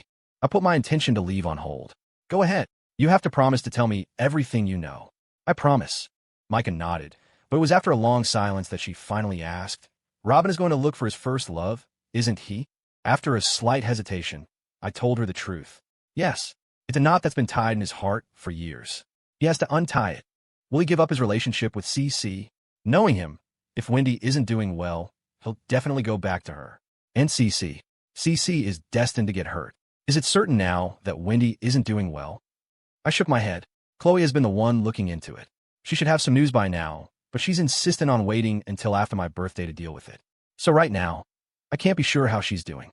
After I told Micah the full story of what Robin was going through, she fell into a deep silence, unwilling to say another word, unwilling to leave the side of the flowing Santa Fe River. Time crept past midnight. I reminded her again that we should go. The real heat of summer hadn't arrived yet, and she couldn't withstand the damp river air in her thin clothes. She looked up at me and finally spoke. If Robin leaves CC, you have to promise me you'll be there to comfort her. I nodded without saying much, but I could feel the weight CC held in Micah's heart. She had been lonely since she was a child. Meeting a kindred spirit like CC, she had probably long since come to see her as an older sister. Back at the inn, Micah and I went to our separate rooms. But I didn't feel the desire for sleep I had expected. I sat on my bed with my laptop, browsing the latest travel news. It was true. I was now eager to build a career in the tourism industry, and I needed to constantly recharge to stock up on relevant information. At 1 a.m, I suddenly heard a low, sobbing sound from the veranda. I flinched, but quickly realized it was CC's voice. Her voice was too unique. Even her crying was unique. I quickly put down my laptop, threw on a jacket, and went out to the veranda. Sure enough, there was CC, hugging her knees, her back to me. The wild rose tattoo on the nape of her neck in the late-night mist seemed to be a testament to what a free and unrestrained woman she once was. I patted her shoulder. Crying? She was startled by my sudden appearance. First, a look of panic, then, with tears still on her face, she scolded me. Cry my ass. You're a grown man. Walk with some sound. You scare me to death. I looked down at my feet, which were in the thin slippers provided by the inn. They're not high heels. What sound am I supposed to make? CC ignored me, wiping the tears from her face with the back of her hand. I nudged her, signaling her to make room. She reluctantly shifted over, and the two of us sat unceremoniously on the dusty floor. I pulled a cigarette from the pack, handed it to CC, lit for her, and then lit one for myself. I didn't rush to speak. CC took a deep drag, closed her eyes, and exhaled the smoke in a practiced, straight line. It was no surprise. She was a long-time smoker. But this wild woman had just been crying. Only she knew what kind of grief she was enduring. After half a cigarette, she finally managed to smile. Leo, do you think I'm shameless? Always clinging to someone who doesn't love me, trying to force him to. You're just too devoted to love, and you unfortunately fell for the wrong person. I kept hoping he would fall in love with me the way I fell in love with him. So for him, I was willing to do anything, even swallow my pride, and endure his obsession with his first love. And the result of that endurance is this. Sitting alone on a rooftop in the middle of the night, carrying all the pain and loneliness by yourself, crying. CC didn't speak, just took another heavy drag of her cigarette and exhaled. Perhaps the smoke was too diffuse in the night air, obscuring her thoughts from me. I racked my brain for something to say to comfort her, but just then she started to cry again, this time silently. This silent weeping broke my heart. I started to panic. I nudged her again. Don't cry. I've never seen you cry in my entire life. She glared at me through her tears. What do you mean, in my entire life? Am I your mother, or are you my father? Can you use words correctly? I found it funny, but I wasn't in the mood to laugh. I put my arm around her shoulder. Don't cry, really. In my eyes, you're a wild rose that no storm can touch, always poised to bloom at dawn. You can't let tears dampen this wild rose now. CC leaned her head on my shoulder and finally let out a sob.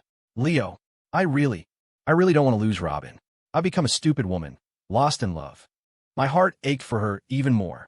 I just gently patted her back to help her catch her breath, feeling utterly helpless. There was nothing I could do to take Robin's place for her. Finally, it was as if I could see her fragile stubbornness and her deep-seated insecurity, ready to shatter at a touch. I lit another cigarette and smoked in silence, my curiosity growing stronger. Who on earth was this Wendy, that even after all these years, she could prevent Robin from feeling anything for any other woman, even a woman as charismatic as CC? Compared to Robin, why had I let go of my own obsession with Ava? And what was first love anyway? I realized then that the helplessness and questions buried in my own heart were no less than what CC was feeling right now. It was a very sad night because I had failed to comfort CC. But then again, who could comfort a woman so deeply in love in just one night? Sometimes, I really wish CC would find another man to love, a man to replace Robin.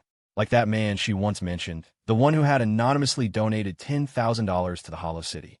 After only a few hours of sleep, morning came. After having breakfast with everyone at a nearby restaurant, I was plunged into a frenzy of activity.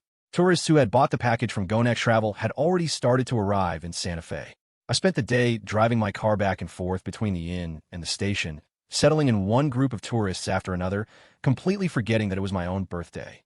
The busyness grounded me, but it also filled me with regret because it meant I had even less time to spend with Micah. It wasn't until the evening, when the flow of tourists slowed down, that I handed over the reception duties to Casey and went with everyone to Finn's bar to celebrate my 27th birthday. Perhaps it was because of the exhaustion, but during the party, I barely interacted with anyone. I even turned down Finn's request for me to get on stage and sing. Or maybe it was because the truth about Wendy was about to be revealed after my birthday, and I was consumed with anxiety for CC and Robin. In any case, at this birthday party, with so many friends who had come to celebrate with me, my spirits were low. And CC? The normally cheerful CC had also become silent and withdrawn, like a wild rose wilting under the torment of love.